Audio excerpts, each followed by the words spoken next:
Hello, dreamer. Welcome to Whispers of Time,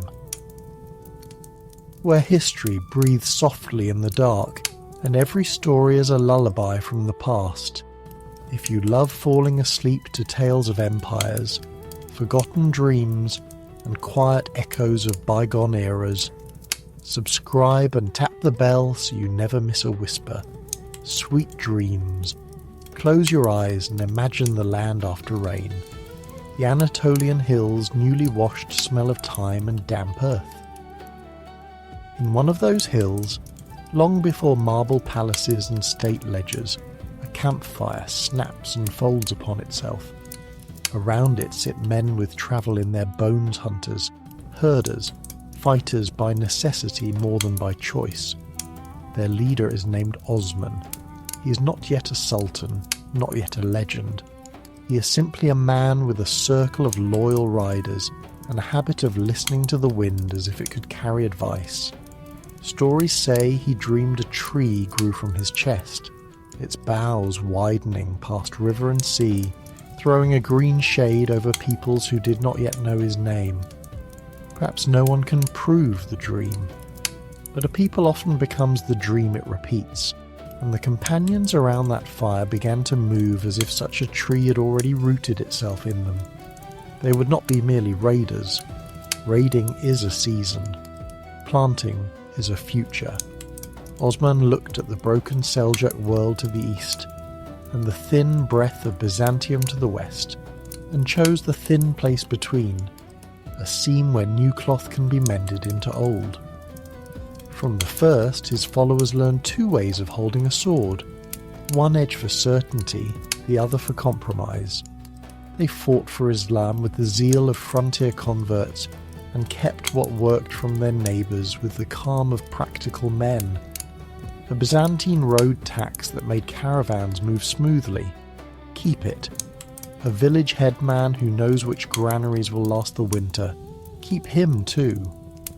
And if a Christian wished to live peacefully, to pay predictably, to pray without the scraping fear of the latest petty lord, well, an empire can begin there, with simple promises kept. Osman's son, Orhan, inherited more than horses and hard bread. He inherited the habit of building. When his men took Bursa, warm springs steamed beneath new roofs, markets rattled with silk, and students traced letters in the dust outside new schools. Coins bore names instead of favours.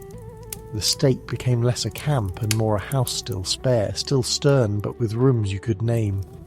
Orhan married Theodora, a Byzantine princess, not for romance in a minaret's shadow, but for a bridging of customs, a way to lace two worlds together so that the seam would hold under strain. Then came Gallipoli, the far lip of the strait where Europe watches Asia. A quake loosened walls, a civil war loosened vows, an invitation loosened caution. The Ottomans stepped across water as if crossing a threshold, their boots picking up a new dust that would cling to them for centuries. Crossing is not just geography, it is a change in the tempo of ambition. On one shore the horizon is familiar, on the other the horizon is rumour. The riders who came to garrison stayed to govern. They offered something ordinary and therefore extraordinary. Steadier taxes, lighter hands, guards who kept their knives sheathed during harvest. In the Balkan valleys, people had learned to live hunched against whatever lord happened to be passing. When the Ottomans offered settlement instead of sacking regular dues, courts that remembered names, and a place for the village priest or imam to speak without whispering, local notables began to turn their faces toward Edirne and then toward Istanbul. Resistance did not vanish. It bowed, flared, and bowed again. But the arithmetic of survival tilted. Sometimes an empire advances not by breaking doors, but by oiling their hinges. From this arrangement arose a hard compromise with fate, the levy of boys. Officials arrived with lists and measuring sticks, looking for strong backs and keen eyes. Mothers watched the horizon darken with dust and prayed it would pass them by. It rarely did. The chosen were led away, given new names to fit new uniforms, new tongues to match commands, new prayers to steady their breathing. What was taken by force offered a ladder in return. A shepherd's son might command regiments. A fisherman's boy might judge disputes in cities whose streets he could not have imagined. It was theft. It was opportunity. It was both at once. History is exhausted by either or. It prefers and. The Janissaries, those new soldiers, became the Empire's heartbeat, drilled to a shared rhythm stern as winter, bright as steel drawn clean. They learned to stand when others ran, to lift ladders where walls frowned, to let hunger pass through them like smoke. They ate together, slept together, and had no families but the barracks.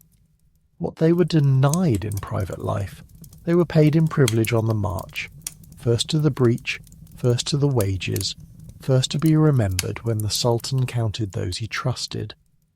When their bands beat the skin of kettle drums, the sound carried like weather. It is difficult from the safety of our pillows to feel what their enemies felt when those drums began. Imagine a farmer in the shadow of a half-mended wall. You have known summer certainty and winter fear. Now you hear a noise that says the world may be different by evening. Sometimes different meant better. Ottoman governors often taxed at levels lower than what came before. Grain caravans moved more safely. A judge trained in the capital might hear a poor man's complaint without sneer or bribe. Yet, better is a relative word that rarely comforts those whose sons march under another flag. In Kosovo Field, princes and banners crowded the eye, and songs outlived the combat. A Serbian leader chose heaven over earth, say the epics. A covert blade found a sultan's ribs. A charge rose, broke, and fell away like a wave. When the dust settled, the empire's border posts had moved, and another verse entered the long poem of loss and conquest that people sing to explain their scars. The Ottomans pressed on with the quiet persistence that wins over drama. Not always the brightest flame, but the one that keeps burning through ordinary winds. As the frontier widened, so did the Ottoman way of thinking. Law, once the personal habit of a chieftain, hardened into offices with registers, weights, and seals. Villages paid in coin measured by scales that bore the state's mark. Judges belonged to a hierarchy that could be appealed, and from the palace outward, a language of commands, exemptions, and grace notes threaded the whole.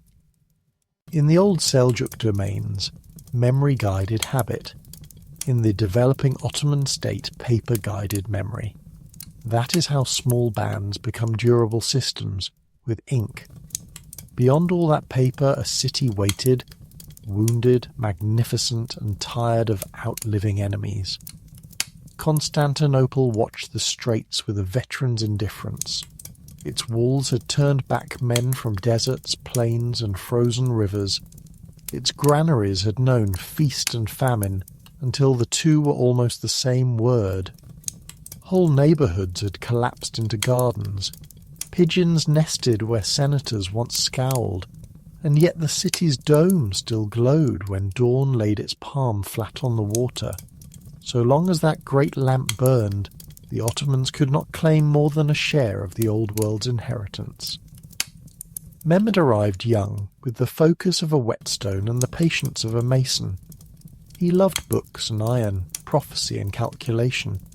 He gathered engineers who spoke in the new language of gun barrels and measured fall lines where old mortar had loosened. The cannons they cast seemed less like weapons than arguments in bronze, pound-weight sentences that made walls listen. When they spoke, the ground answered in a bass note that even the sleepiest empire could not ignore.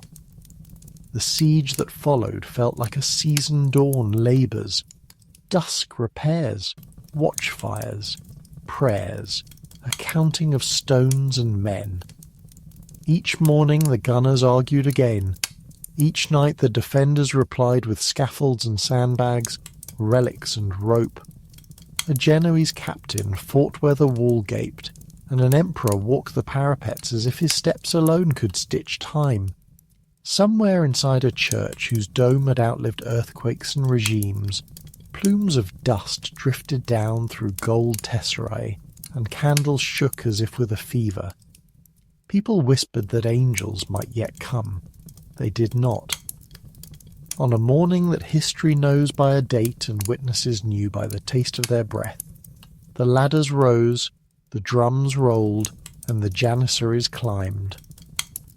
A shout became a river became a sea, and men who had grown old speaking Greek died hearing Turkish orders given above them. The emperor fell, no longer robed, no longer anyone's hope but his own. By afternoon, a young ruler stood in a building that would change its name and hold new prayers. He asked that the city be spared where it could be, that craftsmen be gathered, that neighbourhoods be resettled, that life restart on streets still wet from the end of one age. An empire often announces itself first, not in proclamations but in plumbing and markets. Under the new name the old city found another life. The call to prayer braided with the bell and the shout. The markets took to their old quarrels in new languages. The palace rose where emperors had walked with their hands behind their backs. Gardens threaded between kitchens and courtyards where shadows learned to keep secrets. From those rooms, the Ottomans looked out onto two worlds and decided to act as bridge rather than wall. The bridge was busy. Caravans knelt in courtyards as shipmasts bobbed outside. From Cairo came scholars and lemons. From the steppe, horsehair and rumours.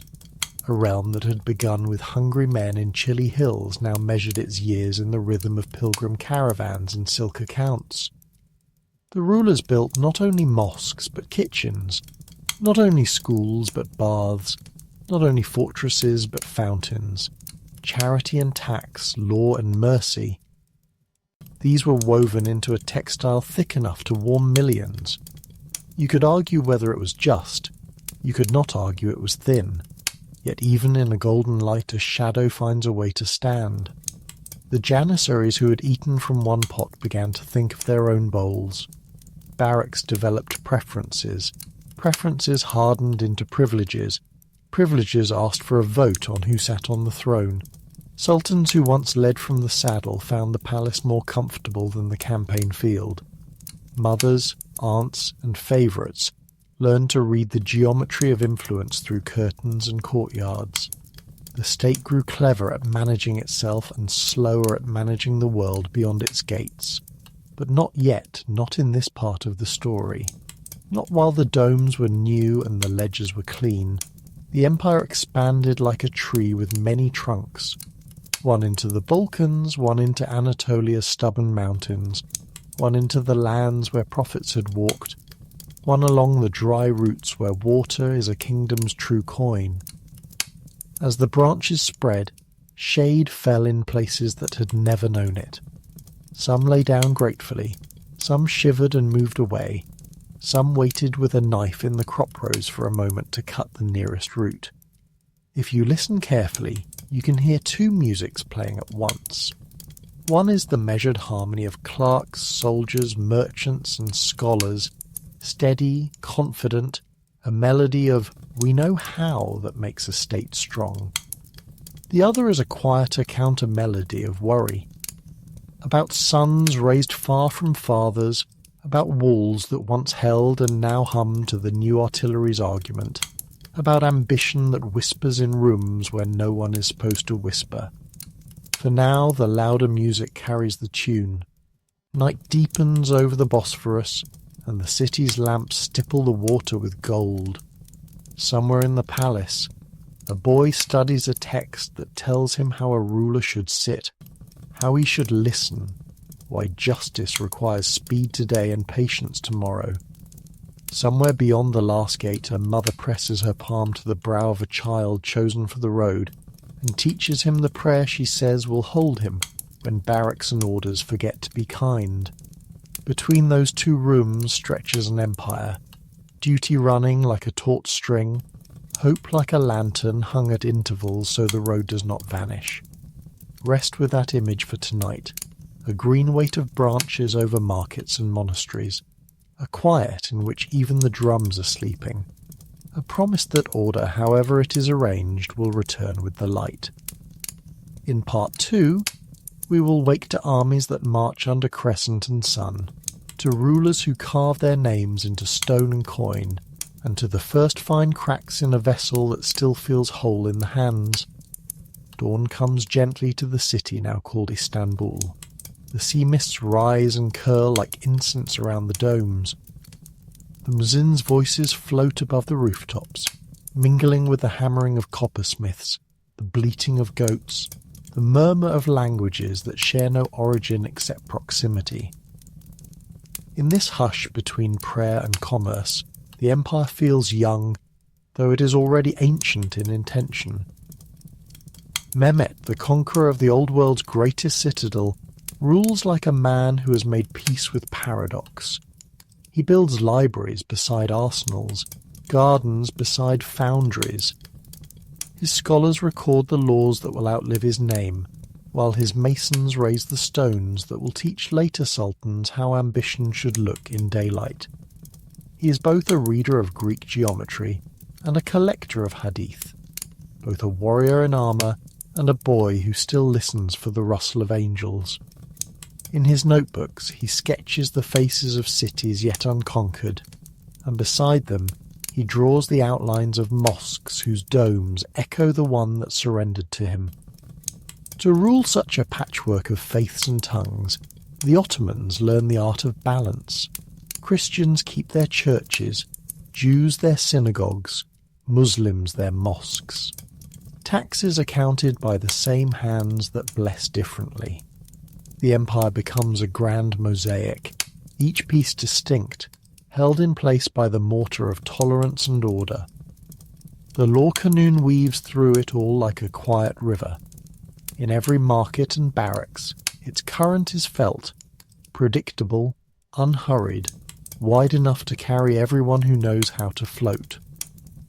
From the palaces of Istanbul to the citadels of Cairo, an Ottoman year breathes in measured rhythms.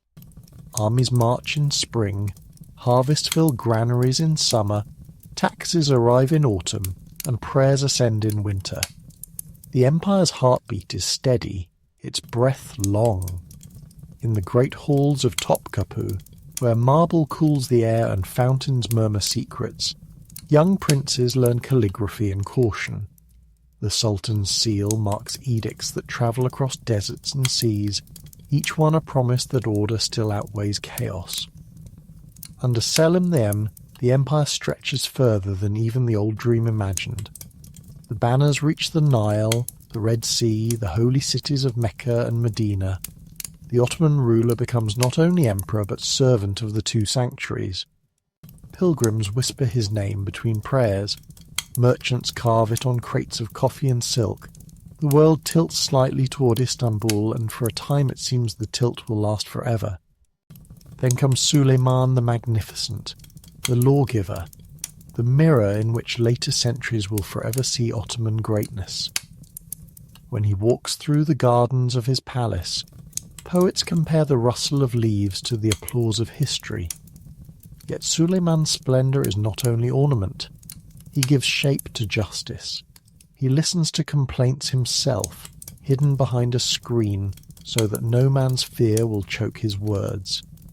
His architect Sinan lifts domes that seem to breathe. His jurists polish the law until it gleams like water. In these years, Istanbul becomes more than a capital. It becomes a rhythm.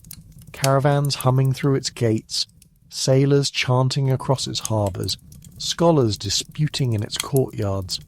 The empire's edges tremble under constant motion, yet its centre remains calm, as if the world's weight had finally found its balance. But perfection, once reached, begins to curve downward. The same stillness that soothes also slows. the same certainty that comforts can calcify. Beneath the splendid carpets of the divan hall, the first cracks whisper in the marble. The janissaries, once ascetic and fierce, begin to measure their worth in coin rather than discipline. They take wives, buy shops, whisper in politics. Their sons inherit what once had to be earned. The barracks no longer smell only of oil and leather. Now they smell of cooked meat, of ease, of memory softening into privilege. Inside Topkapi, another transformation unfolds. The harem, which once guarded the dynasty's bloodline, grows into a court within the court, a realm of silks, shadows, and influence. Mothers become regents, concubines become advisors, letters sealed with perfume move policy as deftly as any decree. The empire still appears serene from afar, its mosques white and unblemished in the sun. Yet, inside, power has begun to move like water behind a dam, quietly searching for cracks. Beyond the palace, Europe stirs. Ships with strange sails slip past Gibraltar, carrying spices and stories that no longer pass through Ottoman tolls.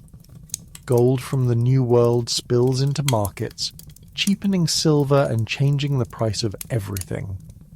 Portuguese cannons boom at the mouth of the Indian Ocean. Dutch merchants trace maps the Ottomans do not yet possess. The world is widening, and the empire, so vast upon its maps, begins to feel the edges of its own ignorance. Suleiman grows old.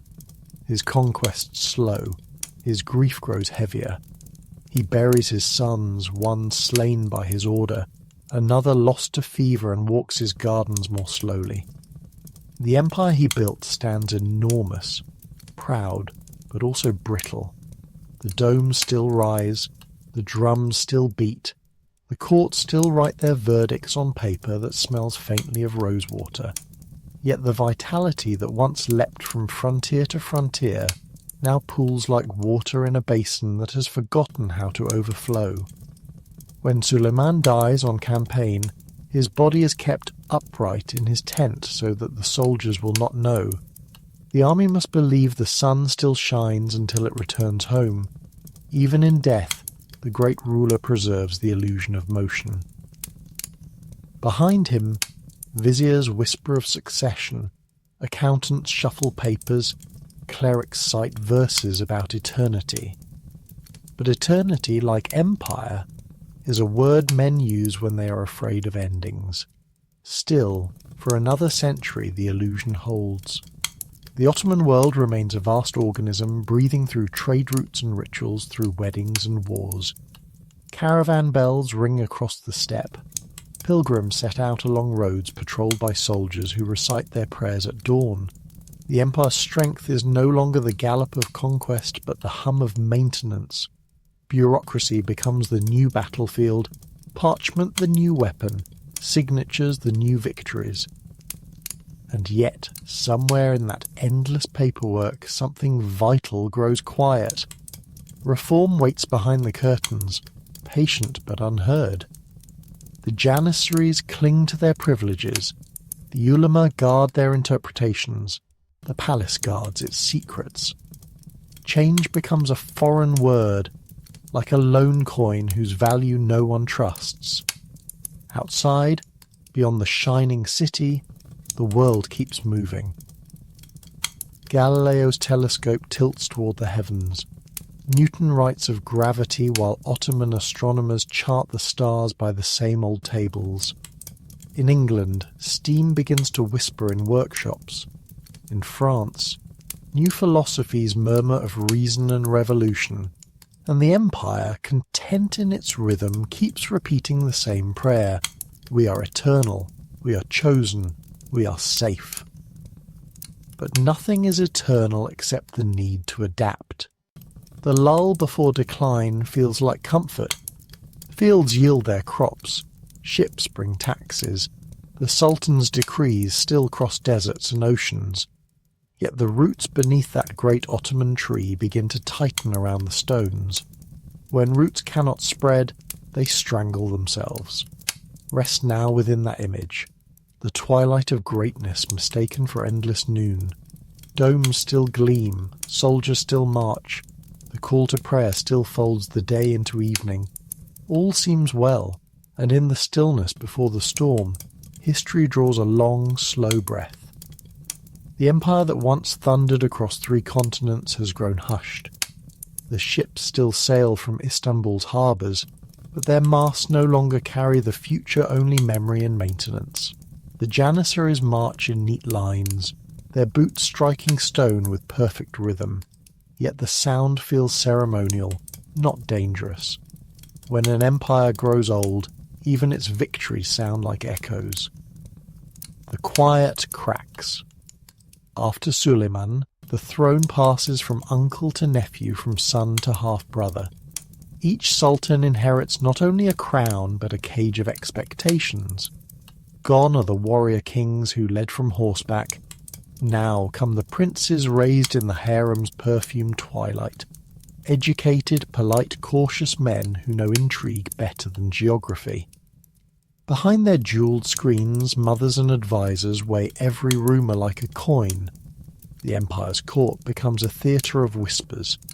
Decisions that once began with galloping messengers now begin with notes written in delicate calligraphy, folded twice, and delivered through eunuchs who never look up. Still the system functions. Taxes arrive, courts open, caravans depart, but vitality, the restless fire that built the Ottoman world, has cooled into routine. Outside those walls, Europe quickens. In the academies of Paris, men dissect the heavens with mathematics. In the shipyards of London, new iron hulls rise from fog. The Ottomans watch and shrug. Their world feels complete. What could machines add to a design already blessed by God? Yet the world does not wait for reverence. Trade routes bend westward, following sails instead of sand. The Red Sea quiets. The Mediterranean hums with foreign flags. Gold from the New World cheapens Ottoman silver. And where caravans once paid tolls, foreign steamers now glide past duty-free. The empire's coffers, once endless, begin to echo when tapped. The Janissaries remember themselves. The old soldiers sense their power slipping. They who once guarded the Sultan's life now guard his hesitations. They have families, taverns, and opinions. They have forgotten how to fear. When a reforming Sultan tries to discipline them, they surround the palace, shouting their loyalty even as they demand his head. A throne that must beg its guards for permission to rule has already surrendered half its soul. The Sultanate of women inside Topkapi. Another empire blooms, silken, invisible, potent. The Valid Sultan, mother of the reigning monarch, becomes the axis around which politics quietly turn. Qasem, Turhan and their successors write orders through intermediaries and shape policies through affection. The empire endures because its women keep it breathing, though the historians of the age pretend not to see them. Outside, plague visits again and again. Cities shrink, then refill with survivors who whisper that God has turned his face. Still, the mosques rise.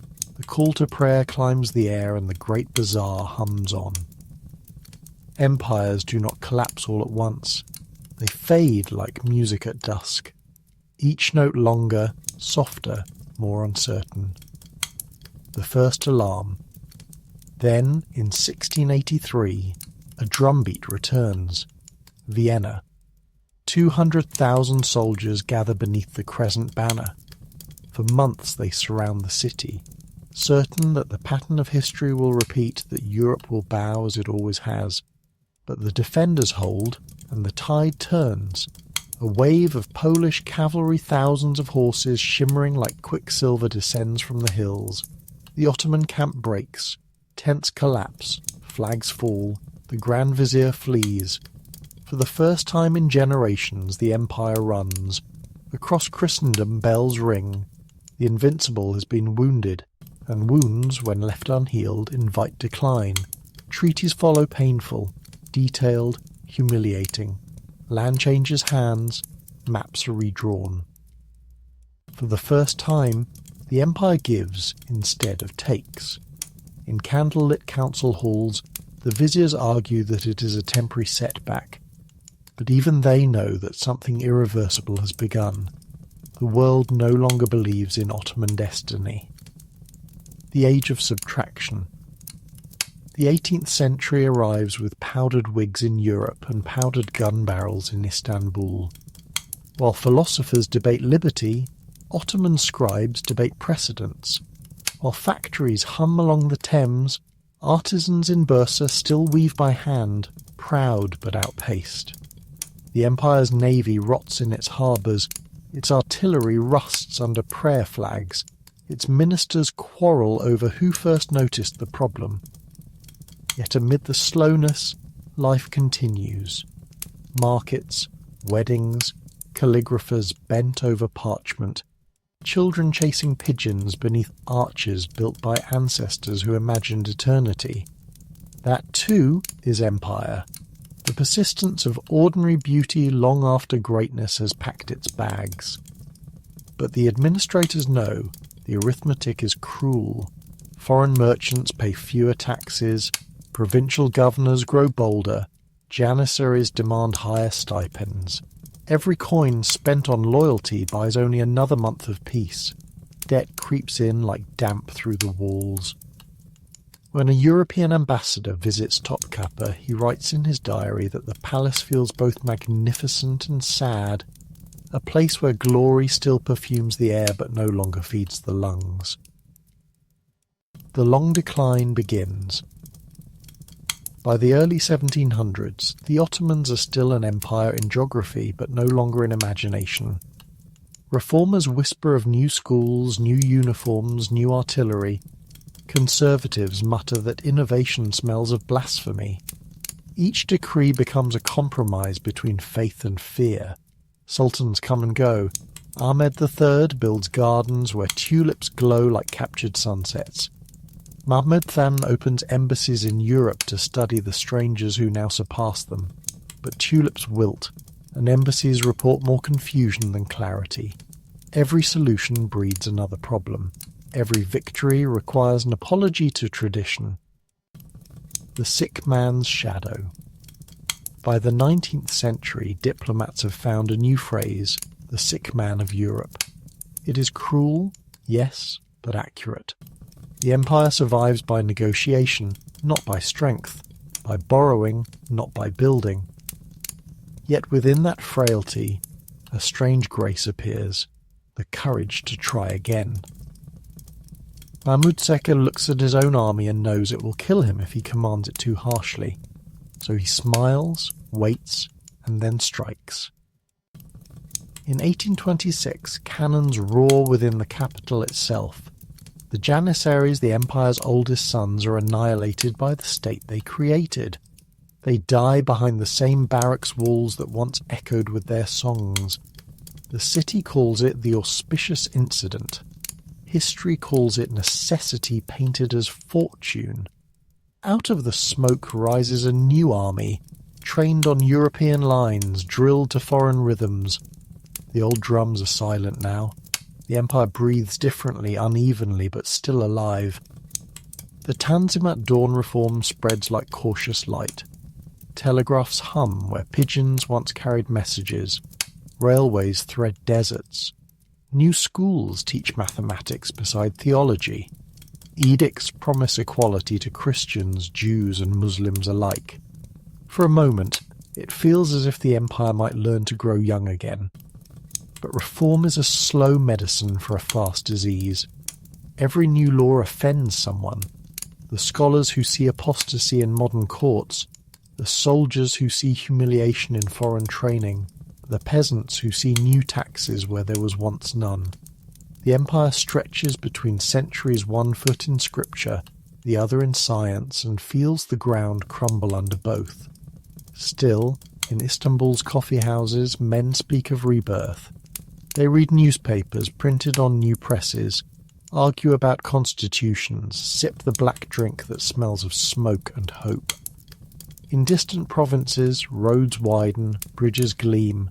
Children learn letters their grandfathers never saw. Decline is real, but so is endurance. An empire can fade and still illuminate. The weight of hope. At night, when the Bosphorus lies quiet under its silver skin, the lamps of the city shimmer like thoughts refusing to sleep. The empire may be ailing, but it still dreams of reform, of strength, of justice restored. A young officer somewhere studies French engineering manuals under candlelight. Another pens verses about liberty. They will grow into a generation called the Young Turks, restless and determined. They will love their empire enough to remake it, and in doing so, they will end it. But not yet. For now, the empire still breathes, tired but upright, its pulse audible in the click of abacuses, the shuffle of clerks, the murmur of prayer after midnight. Rest there for tonight. An empire not yet gone, but already remembering itself in past tense. The sound of waves against the city walls, the scent of coffee and gunpowder in the same breeze, the ache of grandeur turning into resolve. Dawn returns to Istanbul, but it is no longer the same dawn that touched Suleiman's domes. Factories now cough smoke into the soft air. Trams rattle over cobblestones where horses once clopped. Telegraph wires hum faintly, like thin strings of nervous music stretched from Europe to Asia. The empire still wakes, prays, eats, commands, but each motion feels slightly borrowed, slightly late. The young Ottoman awakening. In the mid-19th century, young men begin to read more than the Quran and the law. They read Rousseau, Montesquieu, Voltaire smuggled through translation, debated in smoky rooms. They call themselves the Young Ottomans, and they speak of freedom, constitution, representation. Words that sound foreign on their tongues yet fit their dreams perfectly. Their fathers had served sultans. They want to serve the people. Their elders speak of divine order. They whisper of rights and reason. When the Sultan hears of their meetings, he frowns, then hesitates.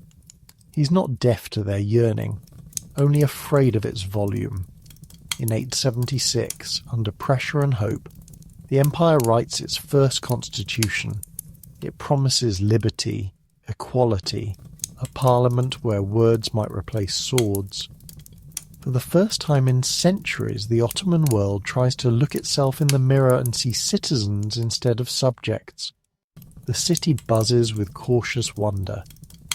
But ideals are fragile things in old empires. When war breaks out in the Balkans, the Sultan suspends the constitution temporarily, he says. The parliament dissolves. The lamps of reform flicker, but they do not go out completely. The shadow of Abdulhamid II ascends the throne, a ruler both feared and fascinating. He is no fool.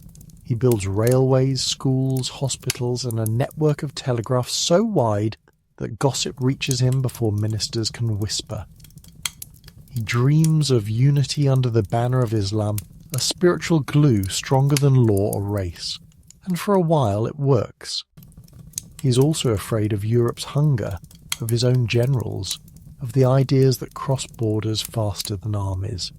So he watches, he censors, he builds spies as carefully as his architects build mosques. Under him, the empire feels like a library with locked shelves, all the wisdom still there, but the keys kept out of reach. The world around him changes too quickly. Steamships shorten distances. Newspapers turn rumour into revolution. In the Balkans, small nations awaken and begin to imagine themselves apart. Greeks, Serbs, Bulgarians, each remembering old songs, each demanding borders drawn in their own image. Abdulhamid prays for unity. Europe sharpens its pencils. The Eastern question. Foreign powers circle the empire like polite vultures. Britain wants the route to India safe. Russia wants warm seas, France wants prestige, Austria wants quiet frontiers. They speak of protecting Christians, of ensuring stability, but each protection costs a province, each assurance another treaty. The Ottoman diplomats grow skilled at survival, offering favours, delaying decisions, balancing jealousies like spinning plates. An empire once feared now lives by conversation. The Young Turks and the Second Constitution. But conversation breeds impatience. A generation raised in exile and idealism returns with sharper plans. They call themselves the Young Turks. They believe the empire can be reborn through science, discipline, and constitutional law. In 1908 they act. Garrisons in Macedonia revolt. Officers march beneath the banner of liberty. Abdul Hamid, seeing no allies left, restores the constitution he once buried. Crowds fill the streets crying, "Hurriyet," freedom. For a moment the empire seems young again. Newspapers bloom, women's voices rise, students debate under lamplight. Even Europe applauds, until it realizes freedom can also mean defiance. Within a year, new quarrels erupt. Who truly belongs to this freedom? Turks, Arabs, Armenians, Greeks. Each nation within the empire hears liberty differently, and liberty misunderstood becomes another word for separation. The gathering storm. The 20th century does not wait for anyone. The Balkans explode once more, first one war, then another. Each victory for independence tears another strip from the Ottoman map. Macedonia, Albania, Bosnia, Bulgaria. All drift away like leaves in autumn wind. The empire that once touched 3 continents now clings to Anatolia and the Arab lands. In the capital, officers in crisp new uniforms drill to European rhythms. Railways stretch like veins through deserts and mountains, but the heart behind them beats unevenly. For every reformer who dreams of modern power, there is a cleric who fears apostasy, a peasant who feels none of these parades feed him. Modernization brings pride and pain in equal measure.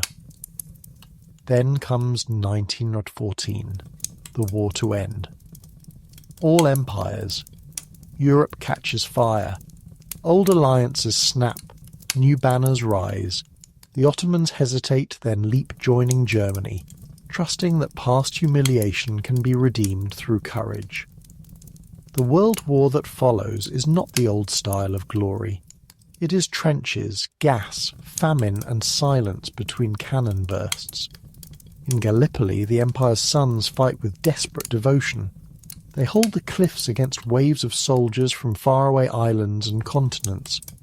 For the first time in years, the Empire feels united again, not by faith or reform, but by survival. On those hills, a young officer named Mustafa Kemal commands with calm fury. Men follow him because he does not promise heaven only victory or death. Elsewhere, the Empire fractures. Arab revolts rise in the deserts, guided by men who speak of self-rule and modern destiny. Allies promise kingdoms, then redraw the maps while ink and blood dry together.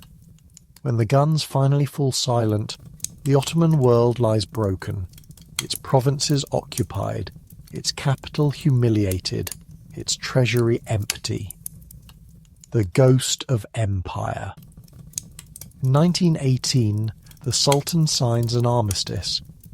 Foreign ships anchor in the Golden Horn, their flags reflected in the same waters that once mirrored Ottoman might. Soldiers stand guard before palaces where viziers once decided the fate of nations. The empire exists only in name, its spirit dispersed like incense smoke over ruins. And yet, in Anatolia, a heartbeat remains.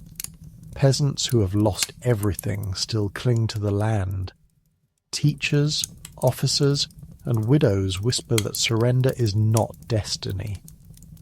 Mustafa Kemal, once a young commander at Gallipoli, refuses exile. He gathers what remains: courage, hunger, and a sense of unfinished purpose. The War of Independence. The struggle that follows is not empire against empire, but survival against disappearance. Villages feed armies with their last grain. Blacksmiths forge weapons from ploughshares. The call to prayer mingles with the sound of marching feet. It is not the old Ottoman song, it is something rawer, lonelier, newer. Against all odds, they win. Foreign troops withdraw. The Sultan flees aboard a British ship. In 1923, on the same soil where Osman once dreamed of a tree, a republic is declared. Its flag carries the same crescent, but its meaning has changed. The empire that had ruled through centuries of faith now gives birth to a nation that believes in its own reason. The Republic Mustafa Kemal, now called Ataturk, father of the Turks, stands before the new parliament in Ankara. He speaks not of conquest, but of awakening. He abolishes the sultanate, the caliphate, the veil of empire. He changes the alphabet, the calendar, even the way people greet each other. He builds schools where children learn science before scripture, and courts where verdicts rest on law, not lineage. Many mourn the loss of the old world, others weep with relief. The minarets still rise, but beside them, factories hum and radios crackle. Women vote.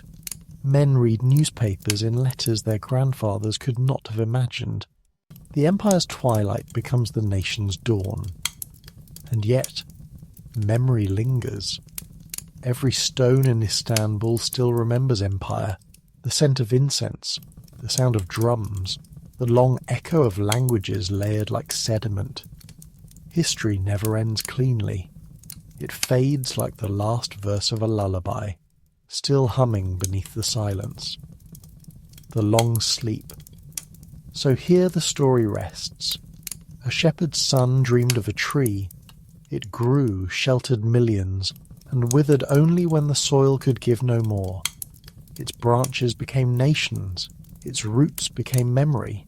Empires die, but the idea of belonging to something greater never does. Each age plants its own seed, believing perhaps foolishly, perhaps bravely, that it will shade the world anew. If you listen now to the Bosphorus at night, you can almost hear it, the faint, steady rhythm of water against stone, as if the empire still breathes, asleep but not gone, dreaming of the dawn it once owned. Night again over Istanbul. The domes are no longer imperial, yet they still collect the moonlight as if waiting for a sultan's procession. Ferries cross the strait, their wakes glowing faintly, as though drawing invisible calligraphy on the water. People walk home from work carrying bread, newspapers, phones, ordinary lives layered atop the ruins of extraordinary centuries. History, it turns out, never disappears. It simply changes its handwriting. Echoes beneath the city. If you walk through the old neighbourhoods, Ferti, Eyüp, Üsküdar, you feel time beneath your feet. A Roman brick here, a Byzantine arch there, an Ottoman fountain still whispering water from a pipe older than memory. Children play football against walls built for archers. A grandmother, veiled and smiling, passes a cafe where young men argue politics in words borrowed from the West. The empire is gone, yet it breathes quietly under everything. In habits, in flavours, in the way evening light leans gold on stone. Listen closely in a mosque courtyard at sunset. The muezzin's voice climbs the air, and from across the strait another answers, not in rivalry, but in harmony. It's the same dialogue that has spanned centuries, echo and reply, belief and doubt, loss and endurance. Empires may vanish, but rhythms survive. The weight of memory. Every empire leaves two legacies, monuments of stone and monuments of habit. The first crumble, the second persist in silence. When a modern Turk offers coffee to a stranger, when a merchant wraps a purchase with small deliberate care, when a city still believes hospitality is a form of pride, that too is history's residue. It is how civilizations whisper that they once ruled with both sword and courtesy. But memory is double-edged. The same pride that preserves dignity can preserve sorrow. For some, the empire is a wound, for others, a lullaby. One generation remembers oppression, another remembers order.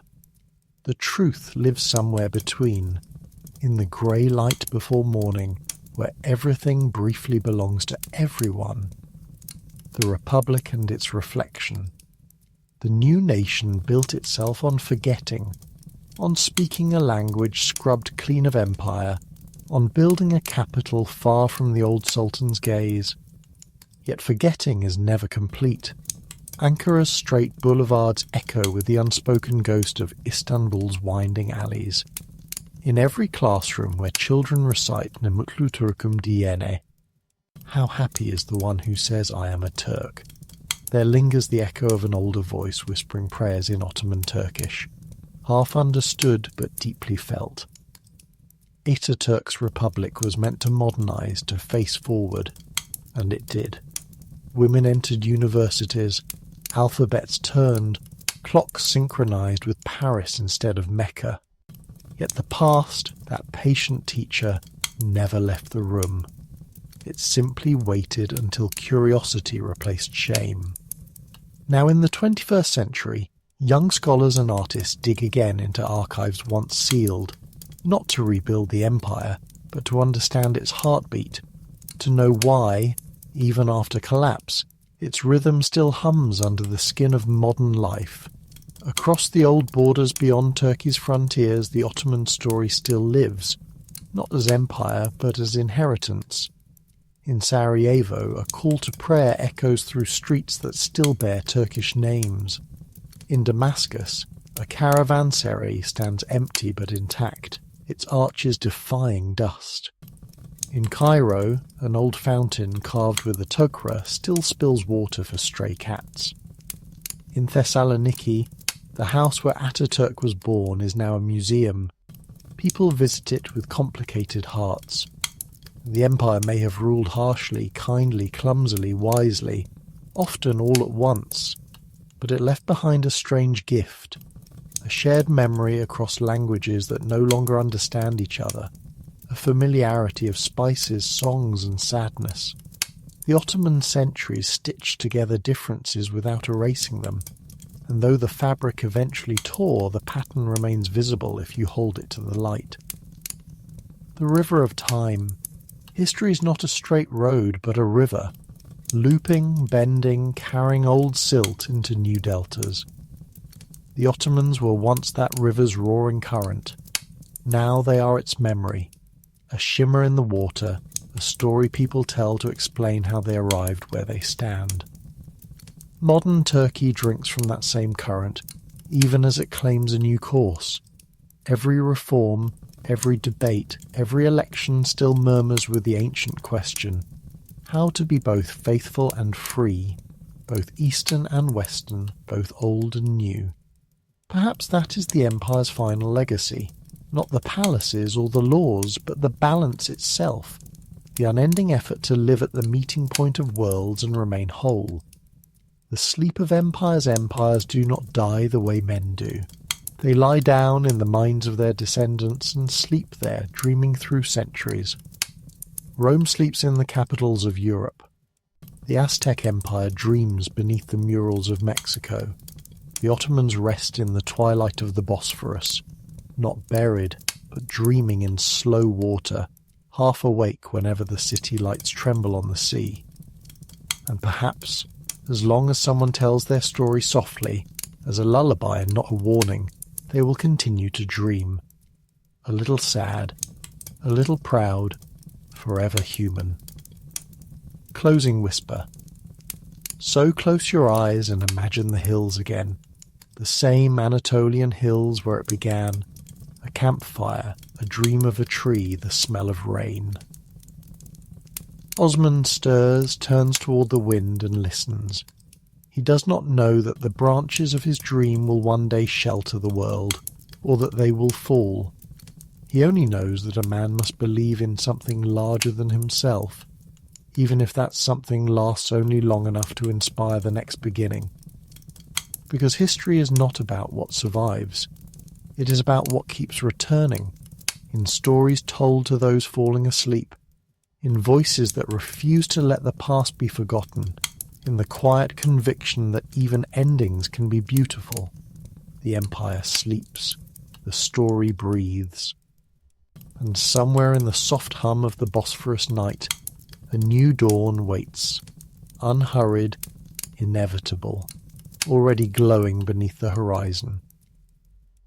The palace slept, but power never did. Beyond the marble courtyards of Topkapi, the Bosphorus breathed like a slow animal in its cave, exhaling mist that crawled over the city walls and touched the domes with silver. The lamps along the imperial gate flickered against the damp. From the distant shipyards of Kasımpaşa came the rhythmic cough of a forge still awake, some blacksmith chasing perfection, long after his apprentices had gone to sleep. Inside, in a chamber lined with Persian silk and cedar panels, Suleiman I, Padishah of the Ottoman Empire, sat alone at a low table. The candle before him burned without trembling. On the table were maps, a half-unrolled scroll and an inkstone carved from jade. His pen hovered, paused, and then moved with the deliberate precision of a sword finding its target. Strength is not in the blade, but in the hand that knows when to keep it sheathed. He spoke the words quietly as he wrote them. The line would be added to his book of poems, the secret verses he composed under the name Muhibi, the lover. To the world he was the lawgiver, Kanuni Sultan Suleiman. To himself, he was a poet fighting to make sense of solitude dressed as sovereignty. A faint knock broke the stillness. "Enter," he said, without looking up. The door opened to reveal a tall, broad-shouldered man wrapped in a cloak still wet with dew. Ibrahim Pasha, Grand Vizier of the Empire, bowed lightly, the gesture of a man trusted too long to pretend humility. "My lord," he said, "the watchman at the Galata harbour sent word. A Venetian vessel entered after midnight. No flag, no manifest." Suleiman's quill stopped. He turned his head slowly, his eyes sharpening like the edge of a scimitar catching light. "Smugglers?" "Perhaps," Ibrahim replied, "or envoys without permission. Either way, the harbour chain was lowered for them. Someone gave the order." The Sultan's gaze drifted toward the window lattices where a thin blue light began to rise. "There is always someone who believes night hides him," he murmured. "It hides no one for long." He stood, tall even without his boots, and moved to the balcony. The cold touched his face like a reminder of mortality. Down below, the city was a sea of roofs and chimneys, dark except for the faint lines of torches near the Janissary barracks. He could smell the bread ovens of Sarayburnu starting their morning work. The scent always reached him before the first call to prayer, the smell of the people who lived under his law, yet would never know his face. Behind him, Ibrahim spoke again, softer. "There is more. Letters intercepted from Hungary. The Habsburgs are restless. Ferdinand gathers men along the frontier." Ahabos Suleiman smiled, but it was a small private smile. "Ferdinand gathers men every spring. He thinks war is a season." "He also gathers spies," Ibrahim added, "and priests who sell information as easily as indulgences." The Sultan turned back. "Then we shall see whose God listens faster." The call to prayer. The muezzin's voice unfurled from the minaret of Hagia Sophia, a thin ribbon of sound cutting through mist, calling the faithful to dawn. Suleiman closed his eyes as the syllables rolled like a tide. Allahu Akbar. For a moment he was not the ruler of half the known world, only a man bound by rhythm and faith. When the final echo faded, he whispered his own verse, "O Lord of Dawn, keep my heart awake even when my eyes are weary." By the time he finished ablution and prayer, the palace was stirring. Eunuchs padded through corridors like shadows rehearsing precision. From the kitchens rose the metallic scent of boiling coffee, thick and bitter. Servants arranged the morning divan, the council laying cushions for viziers, placing ink pots, unfolding ledgers that contained the empire in numbers and names. Ibrahim lingered by the doorway, watching his master fasten a narrow gold belt around his robe. "You have not slept, my lord." "I sleep when the empire does," Suleiman said, "and she has been restless tonight." He reached for a small dagger, the one forged for him after the conquest of Belgrade, its hilt engraved with verses from the Quran.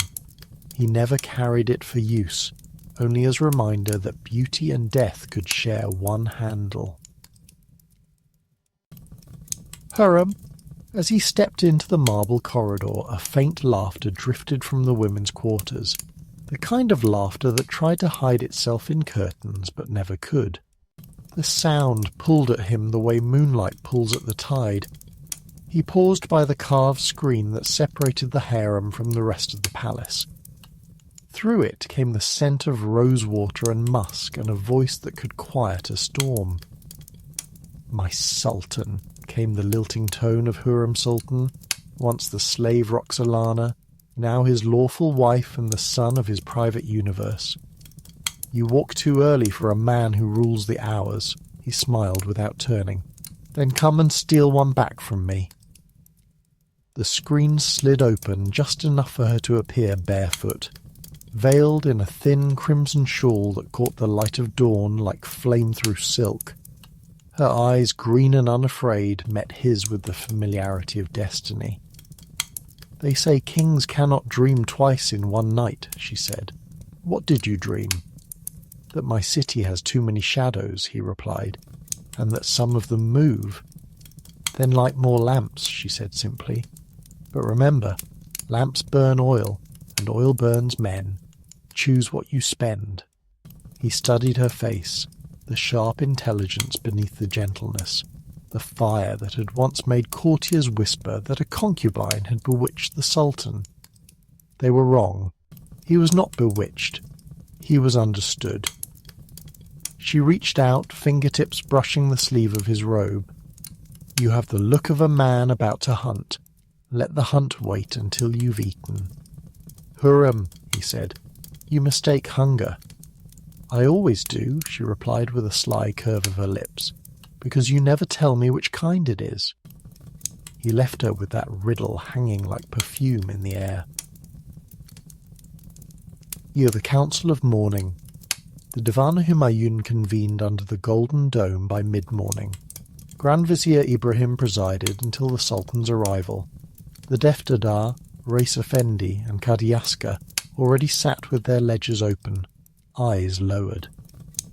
Outside, the Janissary guards stood motionless, their halberds gleaming like frozen lightning. When Suleiman entered, everyone rose. His steps made no sound on the carpets. He seated himself behind the lattice screen through which the Sultan could observe unseen, though all knew he was there, the unseen presence heavier than stone. Reports began. Tax disputes in Egypt, unrest in Bosnia, rumours of pirates near Rhodes. Ibrahim's voice moved like a calm river through turbulence. Then came the matter of Galata harbour. A messenger from the Capudan Pasha bowed deeply. "Majesty, the Venetian ship carried no cargo, only barrels filled with sand and metal fragments. Divers found a chain beneath the pier, cut halfway through. The chamber tightened. A chain half cut meant one thing. Someone intended to open the harbour to an enemy fleet." Suleiman's voice came from behind the screen, low and even. "Find who ordered the night watch to sleep." "Yes, my Sultan." And when you find him, he continued, ask which god he prayed to before he betrayed mine. Ibrahim's hand closed gently over the table.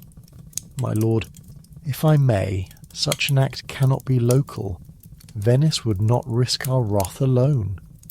Then perhaps our wrath has grown predictable, Suleiman said. Let them wonder what form it takes this time.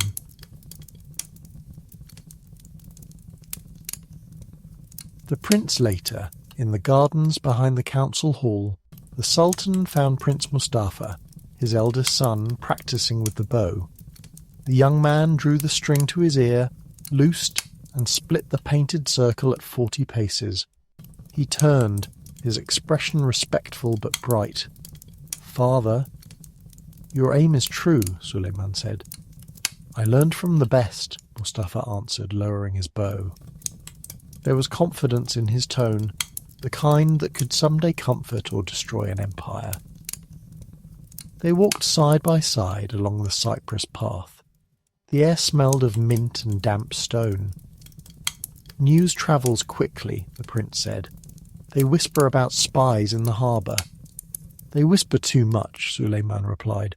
Words can rot faster than wood. I would help you if you let me, Mustafa said. Send me to Galata. Let me command the inspection. Suleiman studied his son. Tall, proud, beloved by soldiers, Mustafa was the mirror of his own youth, and that frightened him more than any foreign power. You will command, he said, when you learn that obedience is not weakness. The prince bowed, but his eyes flashed a spark of defiance that would, in another time, ignite tragedy. The Spy of Galata. By afternoon, the investigation spread through the lower city. Coffee houses whispered. Merchants glanced at the harbour with suspicion. Ibrahim's agents traced the chain's sabotage to a warehouse owned by a Genoese trader named Marco di Rossia, a man long tolerated for his silver shipments and convenient generosity to palace treasurers. Inside that warehouse, beneath stacks of wool and casks of olive oil, they found maps of the Golden Horn, sketches of artillery emplacements, and a coded letter bearing the seal of a Hungarian bishop. Ibrahim rode back to the palace at dusk, his horse sweating, the documents bound in cloth. He entered the Sultan's private study unannounced, a privilege only he possessed. Suleiman looked up from his papers. So our night visitor brought gifts. Poisoned ones, Ibrahim replied, dropping the bundle on the table. They know our chain, our guard shifts, even the names of men who attend your prayer at dawn. The Sultan's gaze hardened. That knowledge does not come from across the sea. It comes from within. Shall I begin arrests? No, said Suleiman. We will invite them to dinner. Ibrahim frowned. Dinner? A banquet tomorrow night. The ambassadors of Venice, Genoa, and Ragusa will attend. We will let them see that I am not angry. Anger warns. Politeness kills curiosity. He smiled thinly. And curiosity is the first step toward confession. It is nightfall. That evening, as the call to the final prayer echoed over the domes, Suleiman stood once more by the balcony. Below, the city lights glittered like a scattered necklace. Beyond them, darkness thickened over the water. Hurrem joined him silently. She wore no jewels, only a shawl that smelled faintly of jasmine. For a long while they said nothing. Then she asked, "Will there be war again?" "There is always war," he said. "Only the weapons change." "And what is it tonight?" He turned to her, eyes softer than the stars above them. "Tonight the weapon is patience." She laid a hand on his arm. "Then may God make your patience sharp." He looked back at the sleeping city, the same city that loved him, feared him, and dreamed through him. In the distance, a single bell from Galata rang perfectly on time. Suleiman smiled. "Let them ring," he whispered. Tomorrow we shall answer. The city dresses itself. Morning broke clean and hard. Sunlight pried at the fog until the Bosphorus lay bright as a drawn blade. In the palace kitchens, copper cauldrons steamed with rose sherbet and spiced lamb. Scullions ground pistachios into green paste. Confectioners folded sugar until it snapped like frost. Tilers hosed the stone courtyards. Gardeners clipped laurels into obedient curves. The Sultan had ordered a banquet, and when the Padishah invited the world to eat, the world arrived wearing its best manners and its worst intentions. Word ran down the hill to Galata. The Genoese in their counting houses pretended to be surprised. The Venetians pretended not to care. Ragusan factors shrugged and ordered new buttons. By noon, silk standards fluttered from embassy roofs, lions, crosses, winged saints, each a tiny parliament held together by fabric and fear. In the divan, Ibrahim Pasha worked like a lighthouse.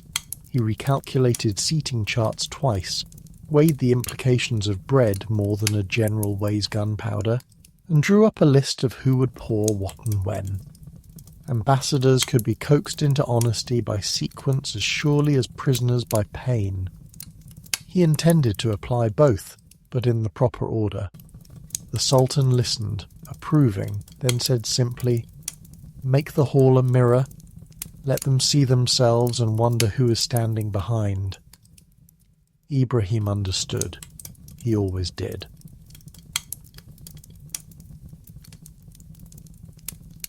Galata, a city. Within a city, Prince Mustafa had asked to go to the harbour. His father had not said yes. He had not said no. The silence tasted like permission.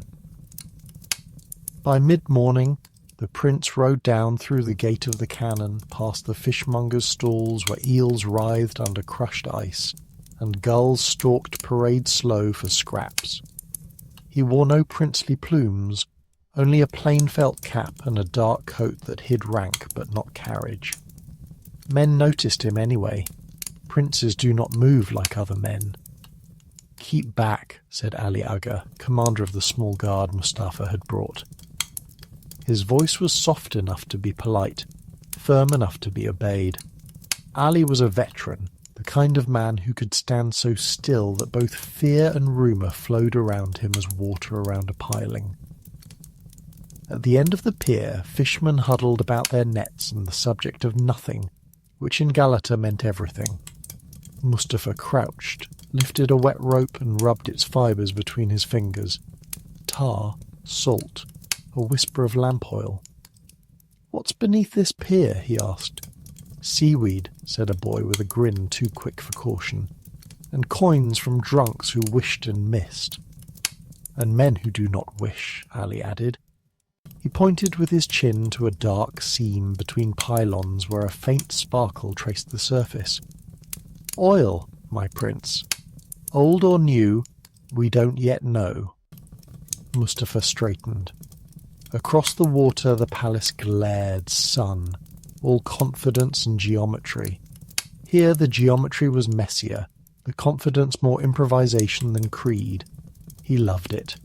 He loved the smell of risk, the riddle of motives, the way Galata refused to be only one thing. "Send divers at dusk," he said. "Not our men hire Greek sponge divers. They see better in trouble. And tell them their pay doubles if they report to me first." Ali Aga's beard twitched. "The Grand Vizier prefers that all reports go—" "To him," Mustafa finished gently. "And they will, after me." Ali bowed. Obedience is a kind of love in men who have no sons.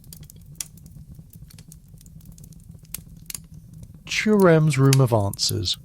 Back on the Sariburnu Ridge, Hurrem Sultan inspected a tray of gifts set aside for the night's guests. Crystal rosewater sprinklers, inlaid boxes of cloves, fine towels from Bursa striped with indigo. She moved through the array with the focus of a general counting cavalry. To outsiders, the harem was a garden of soft voices, To those who understood it, it was a ministry. "Not that one," she told Nigar Hatun, pointing at a silver ewer etched with dolphins. "Venetians will read it as a charm against drowning and think we're superstitious or afraid." "Then this, my lady?" Nigar lifted a smaller ewer, simple and without allegory. "Better," Hurrem said, humility worn by confidence. The curtain lifted and a breath of cool air announced Gulfem Hatun. She bowed, careful not to look past the threshold. "My Sultan, the ambassadors' wives ask if they may observe the ladies' musicians from a distance. They promise modesty." Hurrem smiled with only one corner of her mouth. Wives promise many things before music. Tell them yes, and place them behind a screen of golden lattice. Let them see enough to envy and little enough to ask for more. She dismissed them and stood alone for a moment, listening to the palace, its miles of pipes and secrets. She had learned early, men rule with decrees, women with timing. Decrees can be argued, timing is a tide. Beyond the courtyard, the distant pop of a testing matchlock cracked the air. Hurrem tilted her head, calculating. Men preparing to eat always practice dying. Ibrahim and the map of motives. In a side chamber off the divan, Ibrahim spread the contraband maps found in Marco di Rossi's warehouse. The vellum smelled of salt and ink and damp wool. Along the Golden Horn's curve, a careful hand had noted watch rotations, the weight of the harbour chain, and the blind angle behind the Galata Tower, where a boat could idle and not be seen from the arsenal. "Who else saw these?" he asked Hassan Chalebi, a clerk with the gift of vanishing in plain sight. "No one who lived to remember," Hassan said. He kept his eyes on the floor as he spoke. "We replace the steward with our own man. The steward will be found tomorrow floating near Ayup with river mud in his beard. Thieves again. Allah is generous with explanations." Ibrahim nodded. "And our Venetian?" "Polite, insulted, very willing to drink." "Good," Ibrahim said. "Polite men say foolish things when they think they are not being listened to. Insulted men say them faster." He rolled the maps and handed them back. "Tonight you will watch the musicians' balcony. If anyone signals to Galata, it will be from above, not below." Hassan bowed, already halfway into shadow.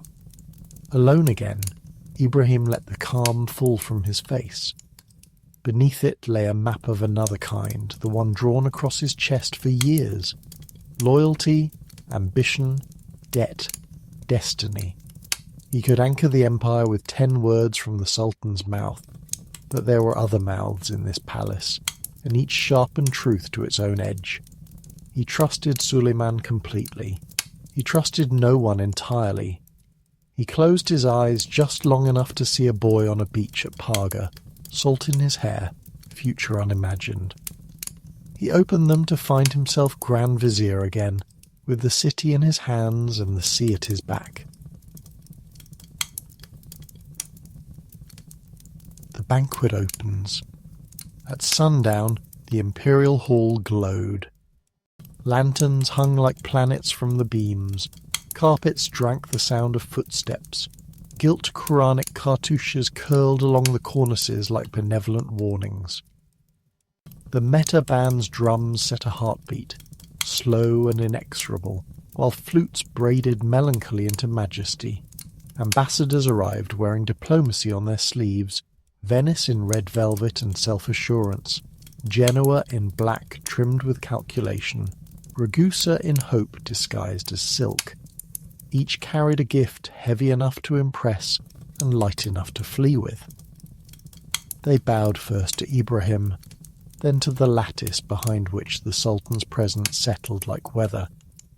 Hurrem appeared briefly on a high balcony, veiled, surrounded by a small retinue of musicians, lutes, a kanun, and the bright chime of a santur. Rumour clutched the room like perfume. There she was, the woman who had married the Sultan, a thing so modern it still startled men whose grandfathers had counted concubines like coins. Servants moved silent choreography in white and blue. Dishes arrived in a sequence meant to flatter and test. Quince stuffed with lamb, a nod to Venice's sweet tooth.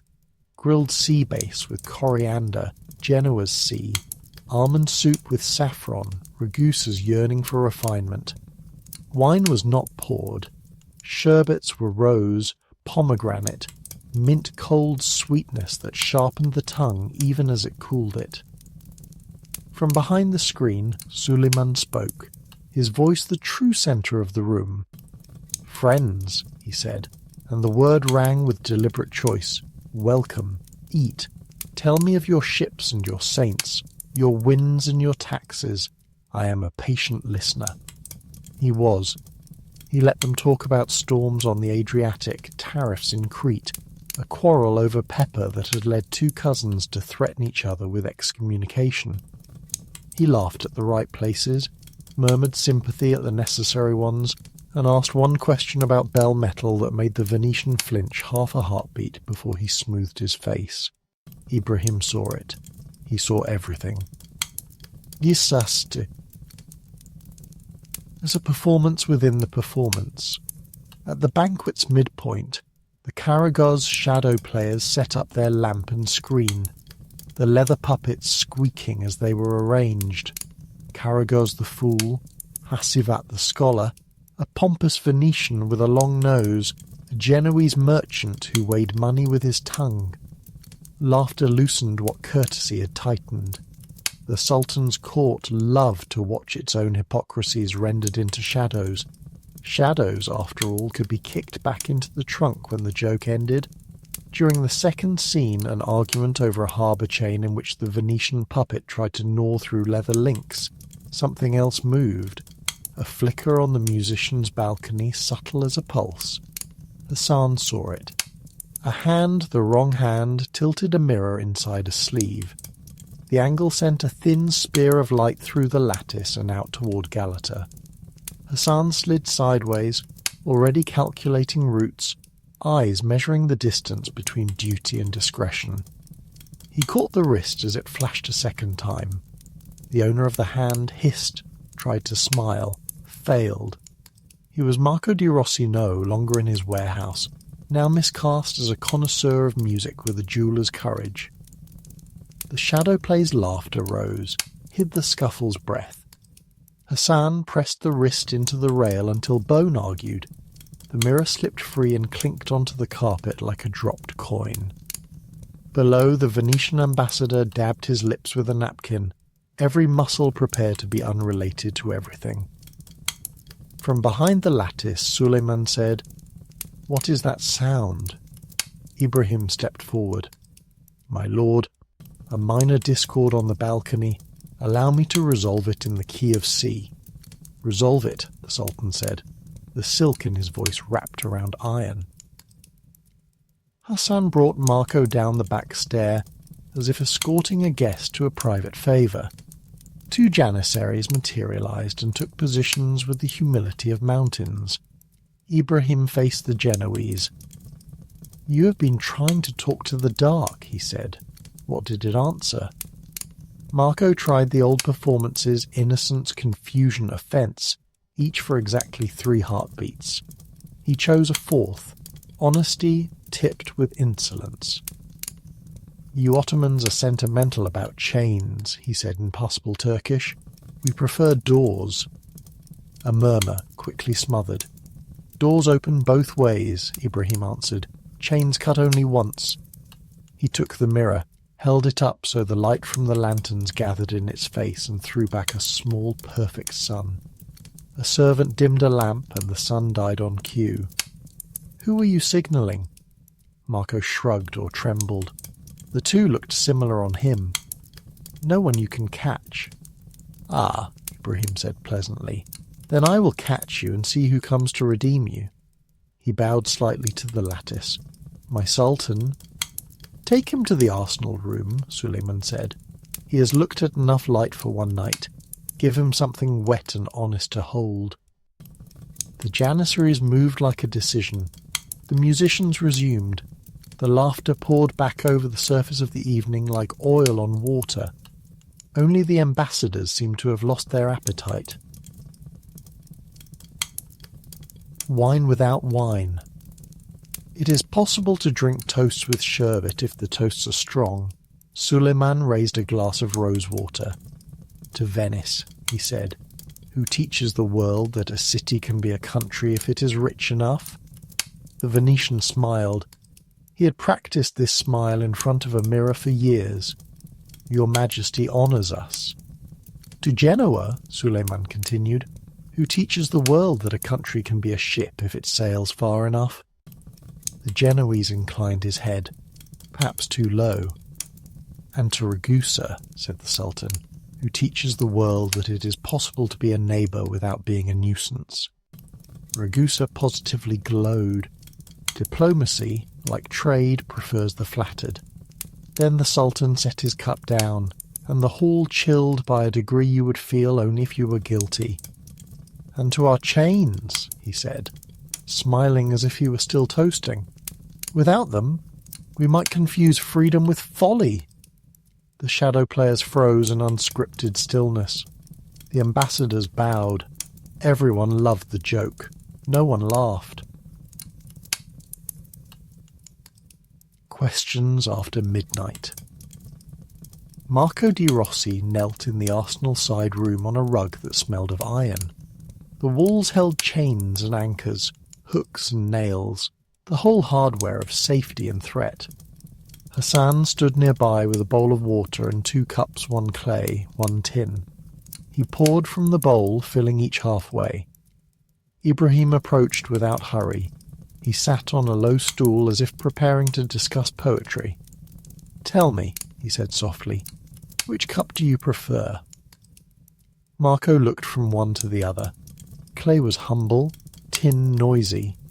He chose tin because a man who chooses humbly under duress is never believed. He took a sip, swallowed, and waited for the poison that did not come. "Good," Ibrahim said. "I prefer clay. This way we can be different together."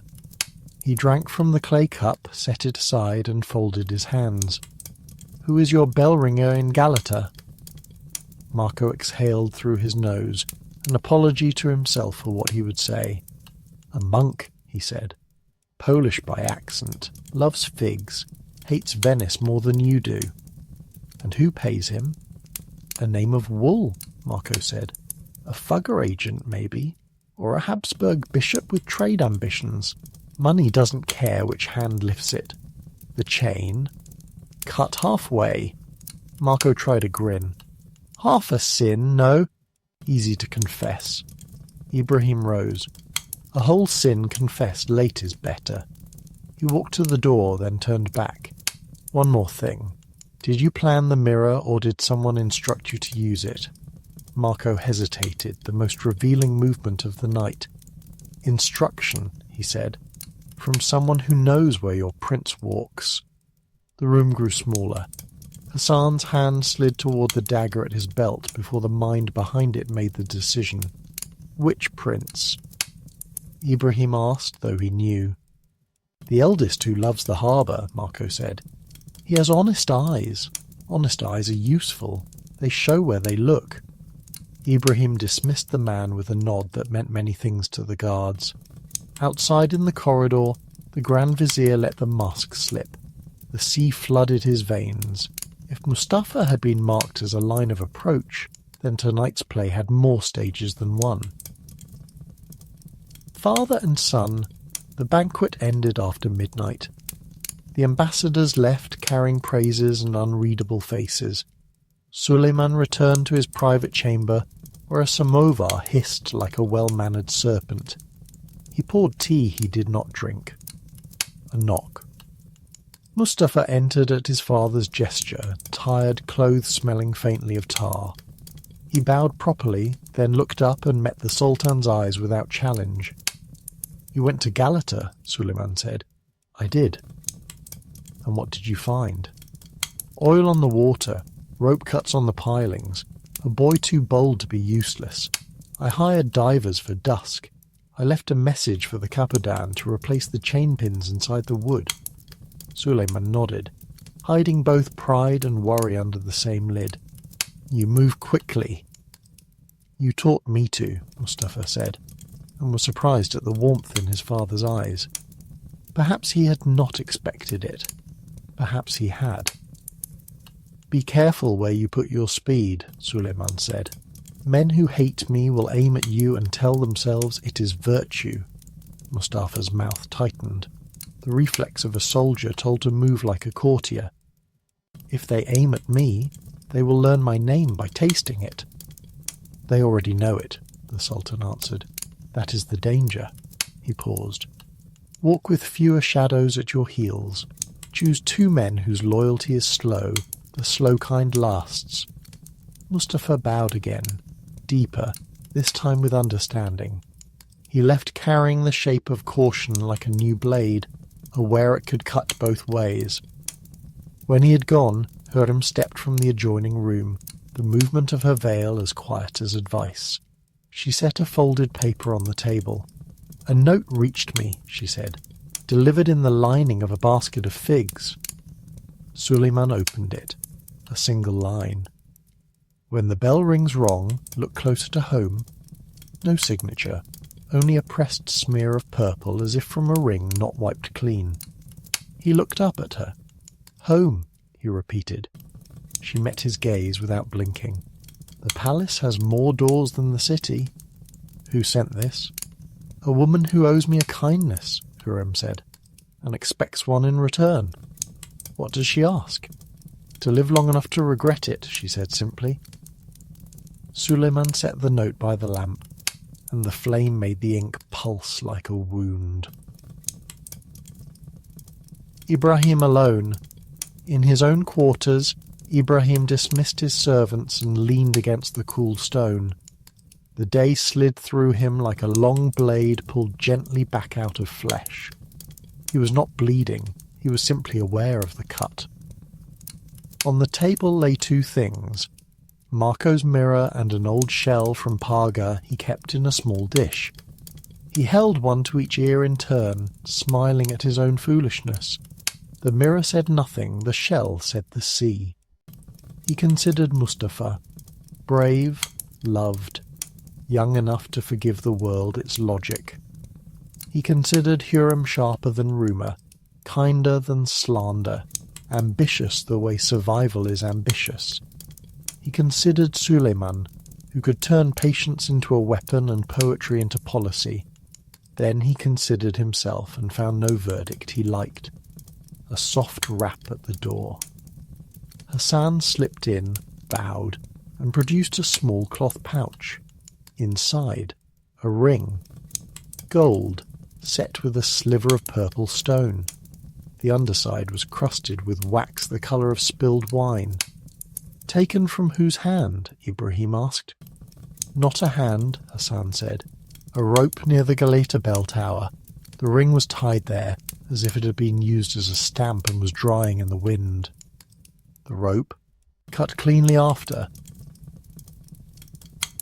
Ibrahim rubbed the wax with his thumb until it warmed and released a faint odour of myrrh. A bishop's seal? Or a nobleman's devotional vanity? He couldn't yet tell. Keep this between your teeth, he said quietly. If we swallow it, we die. If we spit it out, we start a war. For now, we taste it. Hassan nodded and vanished. Ibrahim stood at the window and watched the golden horn gleam. A thought occurred to him. Not pleasant, not complete. He asked the knight a question and received the knight's usual answer. Wait. Off the bell at dusk dawn would come, and with it, divers and answers no one liked. But in the last hour before sleep, the city produced one more riddle. A bell rang from the Galata hill, only one stroke, off the hour, low as a secret. Men paused in doorways. Women lifted their heads from pillows. On the water, a fisherman laid a finger on his lips without knowing why. In the palace, Suleiman raised his eyes. Hürrem closed hers. Ibrahim exhaled. Mustafa reached for his cloak. Far away a horse began to run, and the day that had started in mist tightened like a bowstring, waiting for release. The sponge divers. The Bosphorus had a way of swallowing oaths and returning them as salt. Just after sunset, when the water turned the colour of bruised steel, Prince Mustafa stood on the Galata pier with Ali Aga and 6 hired Greek sponge divers lean, calm men whose lungs were long as patience and whose faces were carved by the sea into maps no court could read. "You dive once to look," Mustafa said, "twice to confirm. The third time only if a man must be pulled or a thing must be raised. Your pay doubles if you surface with truth." The tallest diver, Manolis, nodded and touched the rope at his waist. "Truth weighs more than anchors, my prince," he said. "We'll need a bigger boat." Mustafa smiled and clapped him on the shoulder. "Bring me what you can carry." They slid into the water without sound, one after another, as if stepping down a staircase no one else could see. On the pilings, tar shone like wet ink. A line of gulls watched, judgmental and bored. Fishermen pretended to mend nets, but followed each splash with their eyes. Ali Aga kept count under his breath. 1, 2, 3, measuring the diver's absence as carefully as a clerk measures taxes. Time on the surface is a noose for those below. Manolis surfaced first, blowing water in a glittering arc. "Rope cuts," he panted. "Fresh. The wood's thin where it shouldn't be." "Second?" Mustafa asked. The diver pointed under the pier. "A hook set there, meant to catch the chain when it falls. Clever hands. Eastern metal, Western mind." Another head broke water. "Iron filings by the piling stones," said a younger diver, teeth flashing. "Not the kind a ship loses, the kind a file leaves." "Third?" Mustafa's voice flattened to iron. The youngest diver hesitated and then said what he hoped he didn't have to. "A body, wedged in the timbers, not long dead." The pier went silent. Even the gulls drew in their commentary. "Bring him," Mustafa ordered, and Ali Aga's jaw hardened in agreement. They hauled the corpse onto the planks. The water made him heavy, the night made him anonymous, but death has a way of arranging a face into honesty. The man wore the rough habit of a monk, cinched with rope. A thin chain lay around his neck, at the end of it a small cross. His fingers were raw at the tips, as though he'd worked with files and ropes more than beads and prayers. Mustafa crouched. The monk's mouth was purpled on one side, as if he'd bitten something bitter. The prince pried it gently open. Stuck to the back molar was a fleck of wax, dark, fragrant. He sniffed, frowned. "Myrrh?" Ali Aga's eyes went to the bell tower up the hill. "Your Excellency, the bell ringer." Mustafa stood. "Not any more," he said, "and not by accident." He turned to the divers. "Was he tied?" "Or pinned by a wedge," Manolis answered. "If he struggled, it would pull tighter." "Which means," Mustafa said, mind moving as fast as his heartbeat, "someone wanted him hidden until the tide changed. And then floated," Ali finished. "A saint who never made it to the shrine." Mustafa looked west toward the lines of light along the shipyards, then east, where Topkapi sat like a quiet riddle. He felt the city's breath in his lungs. "Wrap him," he said. "We take him to the palace, and send 2 men to the bell tower. Touch nothing until I arrive." The tower and the fig. The Galata bell tower rose like a stone finger pointing at the stubborn sky.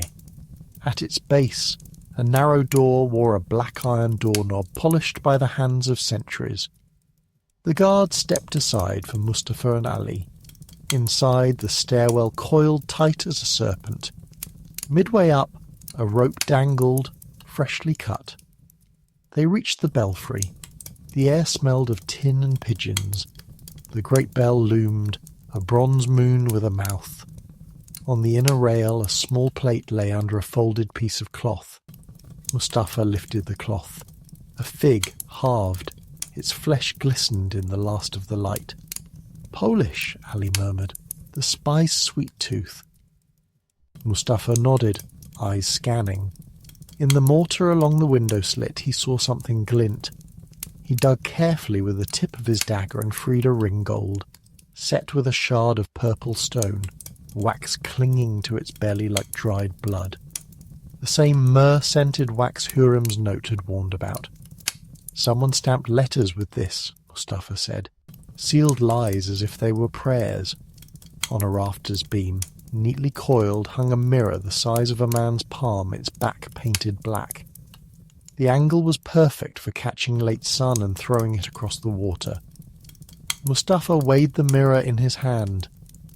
Hassan Chalabi's report said the signal came from the musician's balcony, but this tower makes a second eye. If one is closed, the other blinks. Ali Aga, stoic as stone, looked down the stairwell. "My prince, the rope. See the fray? 2 cuts, one neat, one ragged. The neat one was made earlier, the ragged after the monk died. It hides the first." "Staged," Mustafa agreed. "The monk was compromised and then sacrificed." He set the ring and mirror into a leather pouch. "We returned to the palace." "And the bell, my lord?" Mustafa put his gloved hand to the bell's cold lip and pushed. It answered with a single true note, heavy and deep, rolling over the roofs and into the harbour like a summons that forgot to explain itself. "Let it ring once," he said. "Enough for those who listen to hear we are listening back." Hurrem and the Fates. As night tightened around Topkapi, Hurrem sat with Nigar Hatun sorting through petitions sent by women requests that never reached the divan but built nations inside kitchens. A grain allotment here, a dowry there, a debt forgiven where cruelty had outpaced law. She read quickly. Mercy done swiftly is often the difference between justice and theatre. A serving girl entered, breathless but trained to hide it. "My lady, from the prince." She held out a pouch. Inside, Hurrem found the mirror and the ring. She pressed the ring to her nose, inhaled the faint myrrh and wax. Her eyes flicked to Nigar. "Send word to Gulfem. Prepare the small audience room near the harem gate. Lamps low. I want Ibrahim Pasha to enter by the western corridor and the Sultan by the hidden door behind the Mushrabiyah screen, and send a message to the Kapajibashi. Double the inner gate watch discreetly." Nigar bowed. "Shall I summon musicians to mask footsteps?" Hurrem smiled. "You've learned to speak like a vizier." "Yes. Soft strings. No voice." When she was alone, Hurrem turned the mirror under the lamp. It returned a dozen small suns. "You tried to talk to the dark," she murmured to the polished surface, "but the dark speaks in debts." She set both objects on a tray and rose to alert a Queen's army no chronicler would list. Nurses, seamstresses, oil sellers, pastry women, laundresses with eyes sharper than scissors. The palace had more watchers than the city. Most men simply didn't know their names. Ibrahim's Triangle. Ibrahim Pasha arrived in the small audience room as the strings began to murmur, a low, endless river of sound. Hurrem greeted him with a nod that had exactly the right weight. Respect belied by rivalry, rivalry tempered by a shared understanding. Suleiman was the sun, and both of them were planets held in a dangerous orbit. She indicated the tray.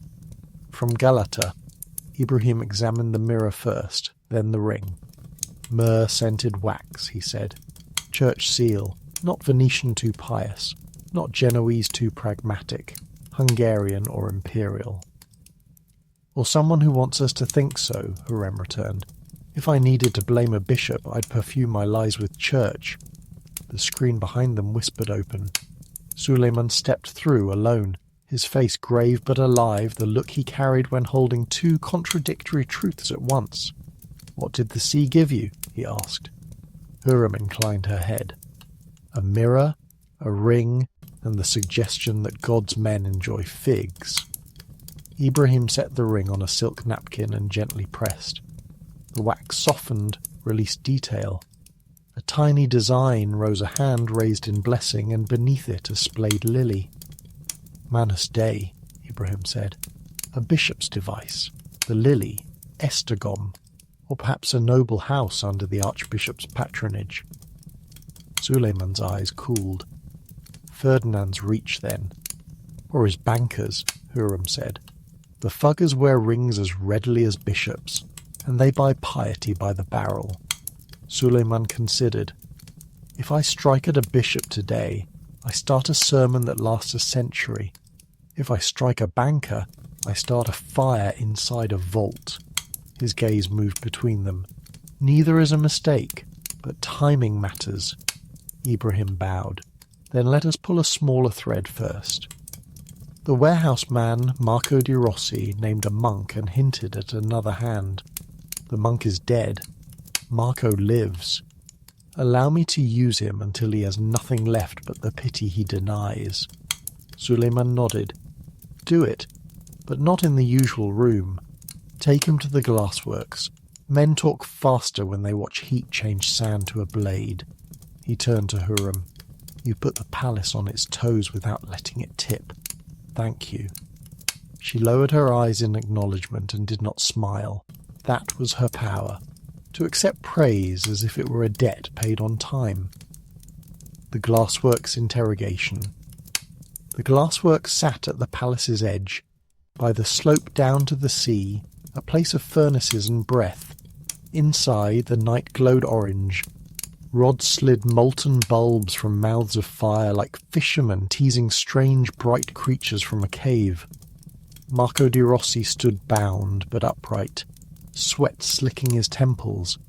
He watched a master glassmaker turn a glowing sphere until it thinned, lengthened, and became a blade, a novelty for the Sultan's table, a knife of glass. Beautiful, fragile, fatal in its own way. Ibrahim didn't raise his voice. He simply stood very close. Let's reduce this, he said. A man in a habit rings bells wrong. A mirror blinks. A chain is half cut. You signal a fleet that isn't there yet. Why? Because it is coming, Marco said. Or because someone wants you to believe it is, which is in effect the same thing. And the ring? Delivered in figs to a monk with bad teeth. He stamped letters with it to make them smell like absolution. Letters to whom? Marco swallowed. The heat sanded the lies from his mouth. To a Ragusan factor, he said finally, who thought himself clever enough to be paid by Venice and the Habsburgs in the same purse, and faithful to neither. Name. Marco blinked once, tried for smirk, found only exhaustion. Vladoje Kotruljevich, he said. Cousin to a banker, enemy to boredom. Ibrahim glanced toward the furnace as the glass blade cooled into clear menace. You will write this name and what you know of him, he said, and then you will deliver him to us in a letter only he believes. Marco's mouth cracked a smile. And if I refuse? The glassmaker lifted the blade and it sang a high, impossible note as its edge kissed the air. Ibrahim didn't touch it. He didn't need to. You will not, he said. Mustafa's trap. Before dawn, Prince Mustafa returned to Galata with a small retinue and one cart draped in cloth. Inside lay the dead monk, wrapped like a secret. Mustafa had asked the Card of Galata to meet him in the tower, along with 2 priests from the nearby monastery, the order that swore it had no bell ringer with a sweet tooth. They climbed the stairs.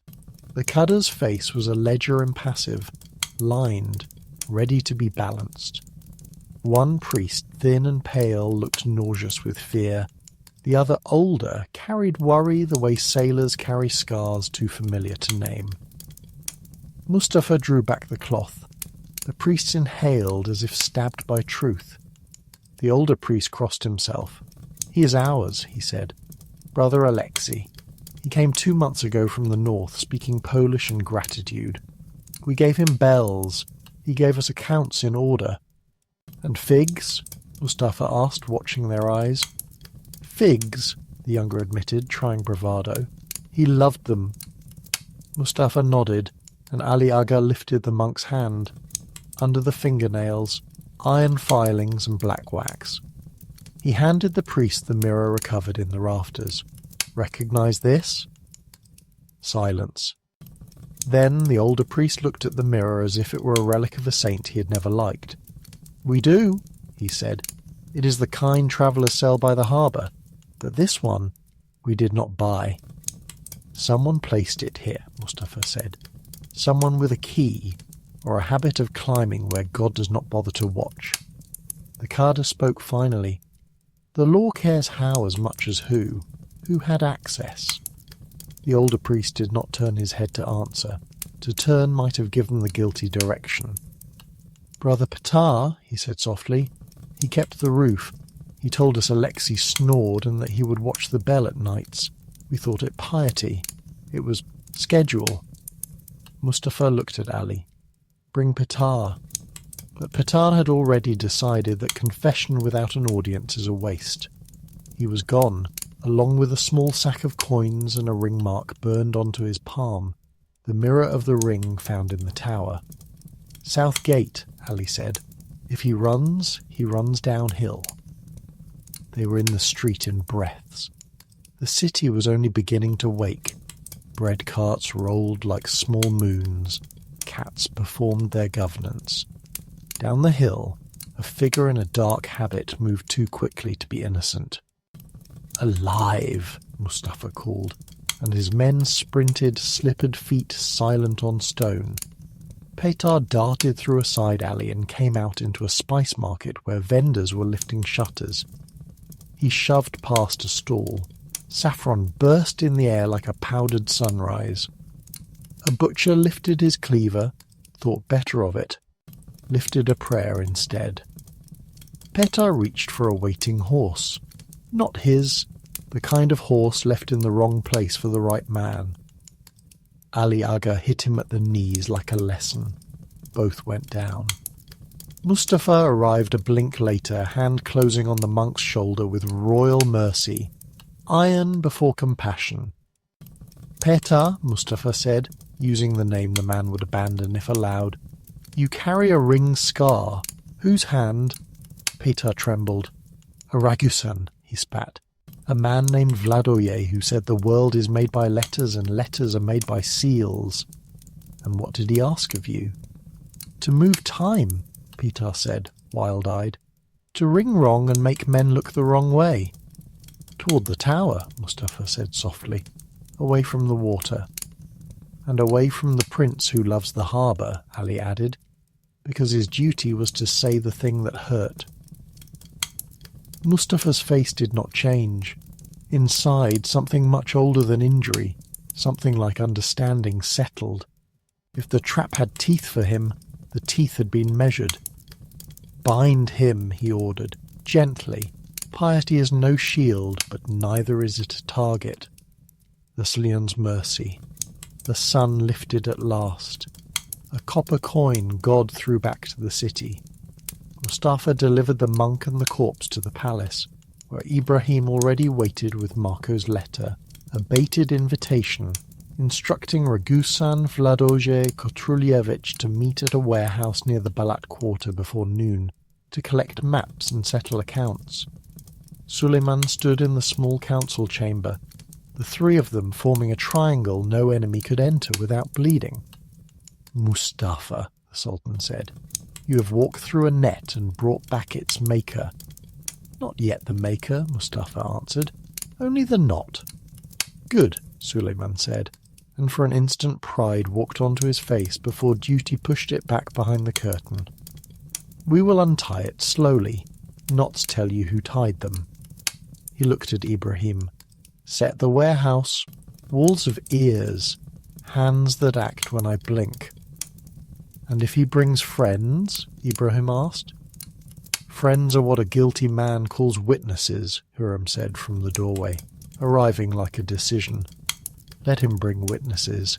Their feet will write the story into the dust. Suleiman inclined his head, half smile breaking the storm. So be it. Noon. He turned to Mustafa. You will be present but unseen. A prince must know how to be the shadow of his own light. Mustafa bowed. I will learn. The warehouse at Balat. The Balat warehouse stood in a district of tanners and weavers, where hides hung like flags of another nation, and dye vats smoked with blues that stained the air. At noon, Vladoya Kotrulievich arrived, looking like a man who loved the smell of his own signature. 2 porters trailed him, clever knuckles, cheap shoes. He knocked twice and entered. Inside, Marco di Rossi, wrists free but watched by men who could make handcuffs of their fingers, greeted him with a grin human enough to be trusted. My dear Vladoje, he said in Ragusan, at last the wind blows profit. Where are the maps? Vladoje asked, exactly as men ask when they have never once walked without a map. And my pair of rings to complete the set. Here, Marco said, and offered a tube heavy with paper. And here, he added, producing a ring that wasn't a ring so much as a story-gold purple shard Myrrh sent. Perfect, except it was new. Vladoje reached. The ring kissed his finger. His eyes softened with that peculiar love men reserve for objects that proved they were right all along. Payment? Marco asked, and the warehouse obligingly tilted toward business. From the catwalk above, Ibrahim lowered his hand. The room became a decision. Janissaries flowed from shadow as if poured. The porters became prisoners twice over, first of surprise, then of rope. Vladoje's hand went for his sleeve, found no weapon, found only the ring it had wanted so much it had forgotten its own plan. Mustafa watched from a slat in the wall, seeing how men change shape when the future arrives without introduction. Suleiman stepped from the far corner, not a king in armour, but a man in a plain robe. It was punishment in another tongue. Vladoya Kotrulievich, he said, letting the name taste the air. You brought a bishop's seal to a prince's harbour. Vladoya tried dignity. Dignity is brittle in ropes. Your Majesty, he replied, Ragusa is loyal to commerce. Commerce is loyal to itself. And yourself? Loyal to the biggest ledger, he said, and almost smiled, a fanatic for numbers. Suleiman nodded as if assessing a horse. Then here a new calculation. This city and this empire are a ledger with only 2 columns, peace and war. You've been posting entries in the wrong one. He looked at Ibrahim. The monk? Dead by proxy, Ibrahim said. This one pulled the rope, not the trigger, but his money paid for both. Suleiman's eyes moved back to Vladoye. You will write the names of your patrons, the bishop, the banker, the harbour men, and you will explain how your grace calculates the cost of a prince's life. And if I refuse? Vladoje asked, not yet understanding that the room had no doors left for him. Then I will teach you a truth about mercy, the Sultan said. It is a sword that stays sheathed only when it is feared. He gestured, and the Janissaries loosened the rope around Vladoye's wrists by a finger's width. Write, Vladoje wrote. He wrote because men who adore ledgers write even when they mean to die. Names flowered on the paper like a plague cannon from Esztergom, a fugger factor in Pera, a Venetian middleman who hated his own senate more than the Turks. When the list ended, Suleiman took it and folded it into his sleeve. You will not hang, he said. You will answer for years in a room with windows too high and books too few. You will live to regret arithmetic. Vladoya's face broke, the kind of break that happens when a man pictured a theatrical death and gets a long life instead. The weight of the hour. By late afternoon, the water around Galata calmed, as if it had always been calm. The chain remained whole, The bell rang on time. The city exhaled a breath it didn't know it was holding. In the palace, Hurrem oversaw trays of food for the guards who had worked through the night lamb with sumac, rice jewelled with pomegranate, sherbet cold enough to make gratitude sting. Kindness feeds loyalty. Hunger feeds rumour. Ibrahim delivered the sealed confession to the Reza Effendi and drafted letters that looked like compliments and contained warnings. He ordered quiet arrests that would ripple out of Pera and into Estegon without a splash, like nets dropped at dawn. Mustafa stood alone for a moment in the garden beneath the cypresses. He rolled the monk's ring mark in memory and felt how close a prince can stand to the edge of a plan without seeing the drop. He thought of the horse left at the market, the staged rope, the bell that called eyes upward while knives moved below. Then he smiled, thin and honest, because he was young and had survived something designed for him. Suleiman returned to his chamber at the hour when sun flattens into gold and makes the world look forgivable. He sat, took up his pen, and wrote into the book where he kept the parts of himself no one else would govern. A chain is only a river taught to wait. A bell is only time taught to speak. A prince is only a dawn taught to stay. He closed the book and rested his hands upon it, as if it were a map of a country he both ruled and served. From the archway, Hurrem stood watching no veil, no ceremony. "The city breathes," she said. "For now," he answered. "Will you sleep?" she asked. "I will watch the first hour of night," he said. "After that, I will let night watch me." She came closer, set her hand over his. "You were merciful." "I was precise," he said. "Precision is mercy's sober sister," she replied, and the smile that reached her eyes smoothed the day's last edge. Outside, the meta drums began their evening rhythm, measured, patient, the Empire's heartbeat returning to its habitual strength. But the day was not done. The sun stalled on the horizon like a hawk reluctant to leave its thermal. Somewhere in Pera, a man who had not been named yet folded a letter that would arrive too late to save him. Somewhere beyond the Dardanelles, a captain read a wind wrong and cursed a monk he had never met.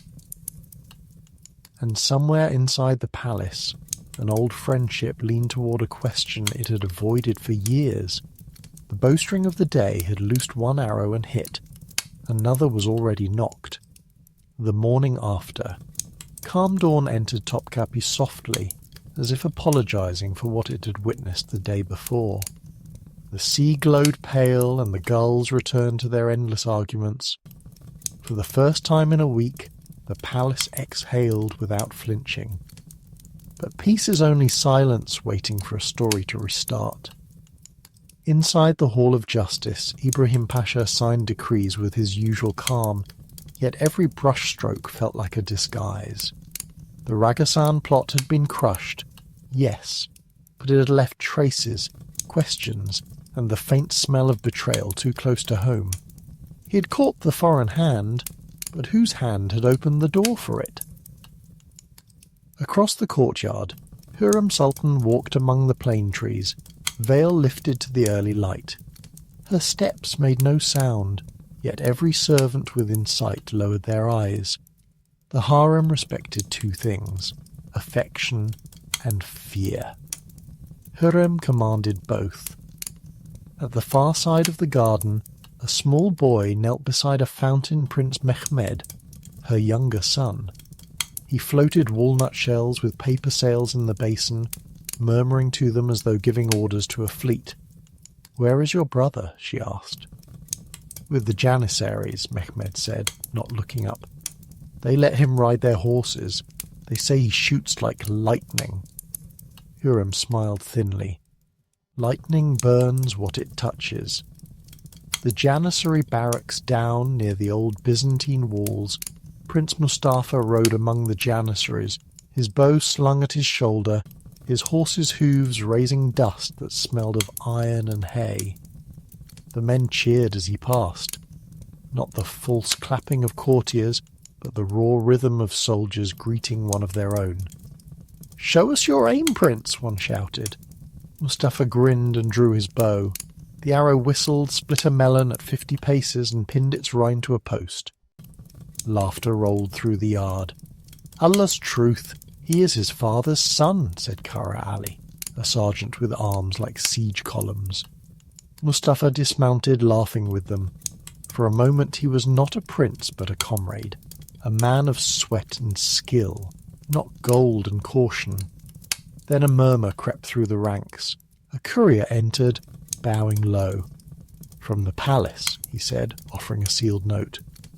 Mustafa broke the wax, read the brief message, and his smile thinned. It was from Ibrahim. "The Sultan calls for you before midday. Come prepared to listen more than speak." He folded the note, slipped it into his belt, and turned to the men. "Keep practicing, aim true, and if you miss, miss honestly." They cheered again, but some eyes followed him with too much warmth, too much loyalty. The kind of loyalty that can be mistaken for rebellion by those who need no mistakes to justify suspicion. Hurrem and the Vizier. By the time Ibrahim reached the inner gardens, the air already shimmered with the weight of unspoken truths. Hurrem waited beside a marble bench carved with tulips, the same bench where she and the Sultan had once watched their children chase butterflies, years before politics replaced laughter. "My lady," Ibrahim said, bowing precisely the distance courtesy required. "Grand Vizier," she replied, "your success last night has pleased the Sultan, but your face says you have not allowed yourself to enjoy it." "Victory is never final," Ibrahim said. "It only postpones correction." She smiled slightly. "That's what poets call modesty." "I was not speaking as a poet." "Then as what?" she asked. "A friend? A servant? Or a man who forgets which one he's allowed to be?" The words landed softly, but their edge was bright. Ibrahim's jaw tightened, but his tone remained silk. "I remember both. And I remember that the Empire breathes best when its heart beats in unison." "And when it doesn't?" she asked. "Then we bleed from inside." Their eyes locked. There was no open hostility between them, only the delicate understanding that one of them would one day have to outlive the other. "You think me dangerous," Hurrem said, "because I speak to the Sultan at night." "I think you indispensable," Ibrahim said, "because you make him forget the weight of the world. But the world does not forgive being forgotten." She tilted her head. "And yet it always forgives you. I do not ask forgiveness." "That," she said quietly, "is your most unforgivable sin." Before he could answer, a eunuch appeared at the edge of the path.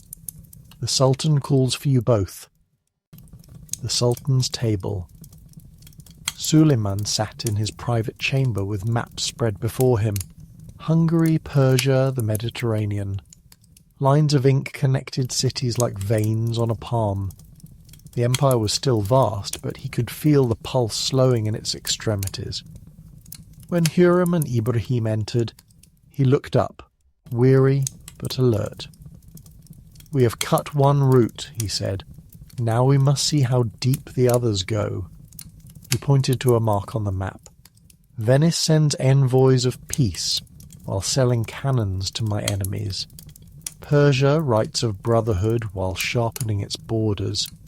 Even the Janissaries murmur of too many poets in the palace." Hurrem's gaze flicked to Ibrahim. "Perhaps they need more food than verses." Ibrahim's reply was smooth as glass. "Or fewer princes in their barracks." Suleiman looked at him sharply. "You speak of Mustafa." "Of pride, my Sultan," Ibrahim corrected quickly. "Pride wears many faces, even noble ones." Hurrem stepped closer to the table. "The boy is loyal." "He is adored," Ibrahim said, "and adoration turns quickly to invitation." Suleiman raised a hand. "Enough. He is my son." Ibrahim bowed. "Then may God make him also your ally." not your echo. Silence gathered like dust. Hurrem watched the Sultan's face and saw the shadow of a thought forming the thought she feared most. That the seed of rivalry might take root between father and son. Suleiman dismissed them both with a tired wave. Leave me, and let the empire sleep for an hour if it can. They bowed and left, each carrying a different fragment of the same unease. The trap of words. That afternoon, Mustafa stood before his father in the council hall. The Sultan's eyes were unreadable, like deep water over a reef. I am told, Suleiman said, that the Janissaries shouted your name today. They shouted my skill, Mustafa said carefully. Soldiers honour what they see. What they see becomes what they believe, the Sultan said, and belief can be a sword with no hilt. I am your sword, Mustafa answered too quickly. And even a sword must be sheathed when peace demands, his father replied. Do not mistake admiration for command. You are a prince, not a symbol. Mustafa bowed, but pride rose like a shadow behind humility. Yes, father. Suleiman studied him. Pride is a horse with no reins. Learn to dismount before it throws you. The prince left, his steps measured. Outside, Ibrahim waited in the corridor. Their eyes met, one filled with fire, the other with foresight. Your father loves you, Ibrahim said. That is both your fortune and your danger. Then pray his love outlives your counsel, Mustafa said coldly and walked away. The Janissaries' feast. That night the Janissaries held a small feast in the outer courtyard, unofficial, loud and loyal. Lamb roasted on spits. Music climbed into the dark like smoke. Mustafa joined briefly against advice. He laughed, drank sherbet, and listened to the men's stories of battle and boredom. They adored him for it. From a rooftop nearby, Hassan Chalabi, one of Ibrahim's agents, watched. He saw laughter become chanting, the kind of chant soldiers sing without thinking. Mustafa, Mustafa, the lion's son. He wrote it down. Not because it was treason yet, but because treason always starts as music. The whisper in the hall. In her chamber, Hurrem wrote a letter by candlelight. Not to an enemy, not even to an ally, just to the future. A letter that would one day explain what she did and why. A mother guards her child, even from love that can kill him. The Empire has two hearts. One beats for glory, one for survival. When they fall out of rhythm, someone must choose which will keep breathing. She sealed the letter, pressed it with her own signet, and hid it in a hollow behind a tile. Then she sent for Hassan quietly. When he arrived, she spoke without preamble. Watch the Janissaries, watch Ibrahim, and bring me truth, not comfort. Hassan bowed. Truth costs loyalty.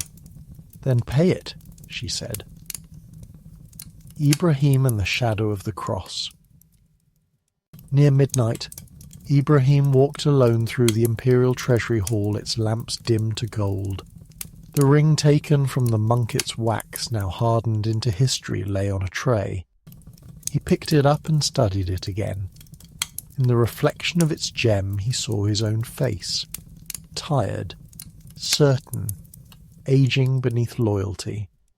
He set the ring down beside a small cross taken in Rhodes years before, a trophy of war now reduced to decoration. Strange, he murmured. How easily faith becomes currency. He didn't hear the footsteps until they were close. Suleiman entered quietly, cloak drawn. You do not sleep either, the Sultan said. Sleep belongs to simpler men, Ibrahim answered.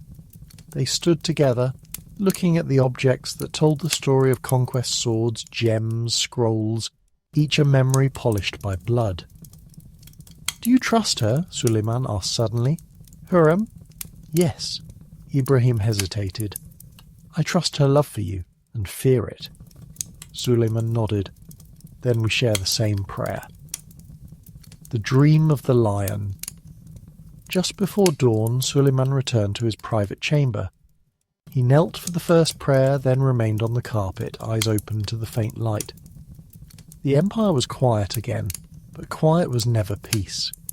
He thought of Ibrahim's loyalty, of Hurrem's fire, of Mustafa's pride, all pieces of himself scattered among those he loved most. He knew one day the pieces would turn upon each other. He only wondered which would draw first blood. He reached for his pen and wrote, "Power is the art of surviving one's own victories. Every sunrise brings a question I answered wrongly yesterday." Outside, the muezzin's call rose, soft, endless, ancient. The Lion of the Empire bowed his head and whispered the morning prayer, though he knew that no prayer ever stopped the day from coming. The hour before sunset. The palace roofs were copper with evening. Every dome, every cypress, every tiled wall seemed to hold its breath. A messenger ran through the outer court, his sandals whispering urgency. He carried a sealed note, its wax bearing the imperial tughra. Grand Vizier Ibrahim Pasha broke the seal, read once, and understood everything he had both hoped for and feared. "Come to me before the lamps are lit." The Sultan's handwriting was neat, mercifully calm. He washed his hands, changed to a plain white robe, and left his chamber without escort. He did not take a sword, only the ring of office, a serpent of gold biting its tail. The Garden of Shadows. The imperial garden lay in half-light, perfumed with orange blossom and sea wind. The fountains murmured like polite witnesses. Suleiman stood at the far end beneath the plane trees, alone. For an instant the world remembered what they had been. Two boys of destiny, brothers by choice rather than blood. One born to rule, one chosen to guide. "I sent for you," Suleiman said, "because silence between us has grown heavier than truth." Ibrahim bowed. "Then let truth speak." "Truth says you have built walls higher than mine," Suleiman answered. "Men call you the shadow of the Sultan, but sometimes the shadow moves before the body." Ibrahim met his gaze. "You gave me that shadow, Majesty. If it frightens you now, it is only because the light has changed." Suleiman's face did not harden. It simply closed. "Last night, the Janissaries toasted your name after mine. They said you were the Empire's mind and I its memory. Tell me, my friend, when did memory start taking orders from the mind?" Ibrahim felt the world narrowing, yet his voice stayed even. "When the heart became tired." A pause. The kind that rewrites lives. The Sultan looked away toward the sea. "Do you remember Rhodes?" he asked softly. "You and I stood over the captured walls and promised each other that no envy, no court whisper would break what we had." "I remember," Ibrahim said, "and I have kept it."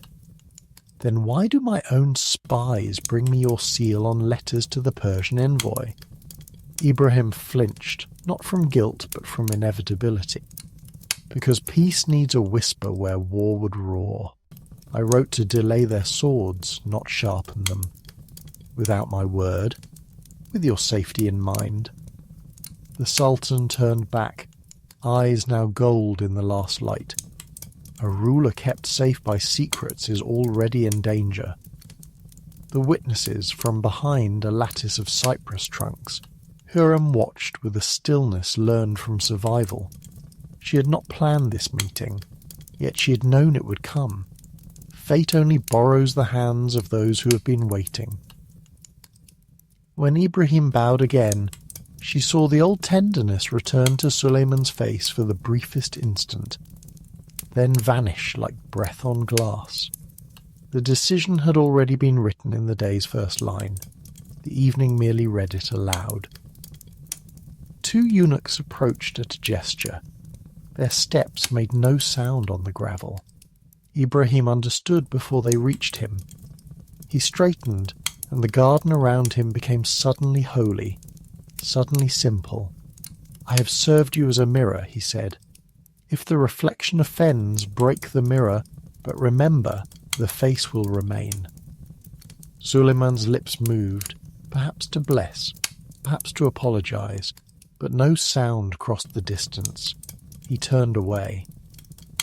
The eunuchs bowed once to both men, the living and the soon-to-be-remembered, and led Ibrahim down the path toward the Bath of the Falcons, where executions were done cleanly and without spectacle. The plane leaves shivered. The fountain continued to speak of nothing. After the silence. When the deed was finished, the chief executioner brought the sign of completion. Ibrahim's ring laid upon a square of silk. Suleiman took it, turned it once in his palm, and dismissed the man. He stood there a long time. The call to evening prayer drifted from the city below, melancholy, forgiving. In that sound he heard youth, victory, and the laughter of a friend now folded into history. Hurrem approached only when the last echo faded. "He was loyal," she said quietly. "Yes," Suleiman answered, "and loyalty, when it grows too tall, throws a shadow over the throne." She touched his sleeve. "Then let tomorrow be lighter." He nodded, though he knew light has its own weight. The prince and the crown of night. Far away in the barracks, Prince Mustafa learned the news from whispers that moved faster than command. The Janissaries grew restless. Some cursed under their breath. Others prayed louder to disguise the same anger. Mustafa said nothing. He walked outside, looked up at the stars above the palace ridge, and felt the first real distance between himself and his father. A father who killed his dearest friend might one day find reason to fear his dearest son. He closed his fist around the silver amulet Ibrahim had once given him, a charm shaped like a lion's claw, and swore nothing aloud, because oaths made in silence last longest. The poet's desk. Near midnight, Suleiman returned to his writing table. The candle's flame wavered in the draught from the open window. Outside, Istanbul glimmered, 1,000 lamps floating on the water of its own reflection. He opened his notebook, the one signed Muhibi, and wrote, "The heart is a fortress built against its own tears. I have stood upon its walls and mistaken lightning for dawn. Forgive me, old friend, your shadow remains in every lamp I light." He set down the pen and let the ink dry without blotting it, as if time itself should take the stain. The morning star. Before dawn he climbed the terrace that overlooked both seas. A single bright star burned low above the horizon. The morning star, Ibrahim's favourite name for victories yet to come. Suleiman watched it fade as the first prayer call rose. He whispered not a verse but a confession only the sea could keep. "I have conquered kingdoms and lost one soul. May God judge which mattered more." Below him, the city woke again. Bakers lighting ovens, sailors untying ropes, muezzins clearing their throats. Life continued with the exact indifference that sustains empires. The day began again, pretending it had never ended. Epilogue. The Lion Sleep's history would later call this day many things: justice, betrayal, necessity. But in the quiet truth of the palace walls, it was simply the day a ruler discovered that greatness is measured not by victories won, but by those survived. Suleiman ruled for decades more, wiser, lonelier, endlessly awake. Hurrem grew into legend, Mustafa into tragedy, the empire into myth.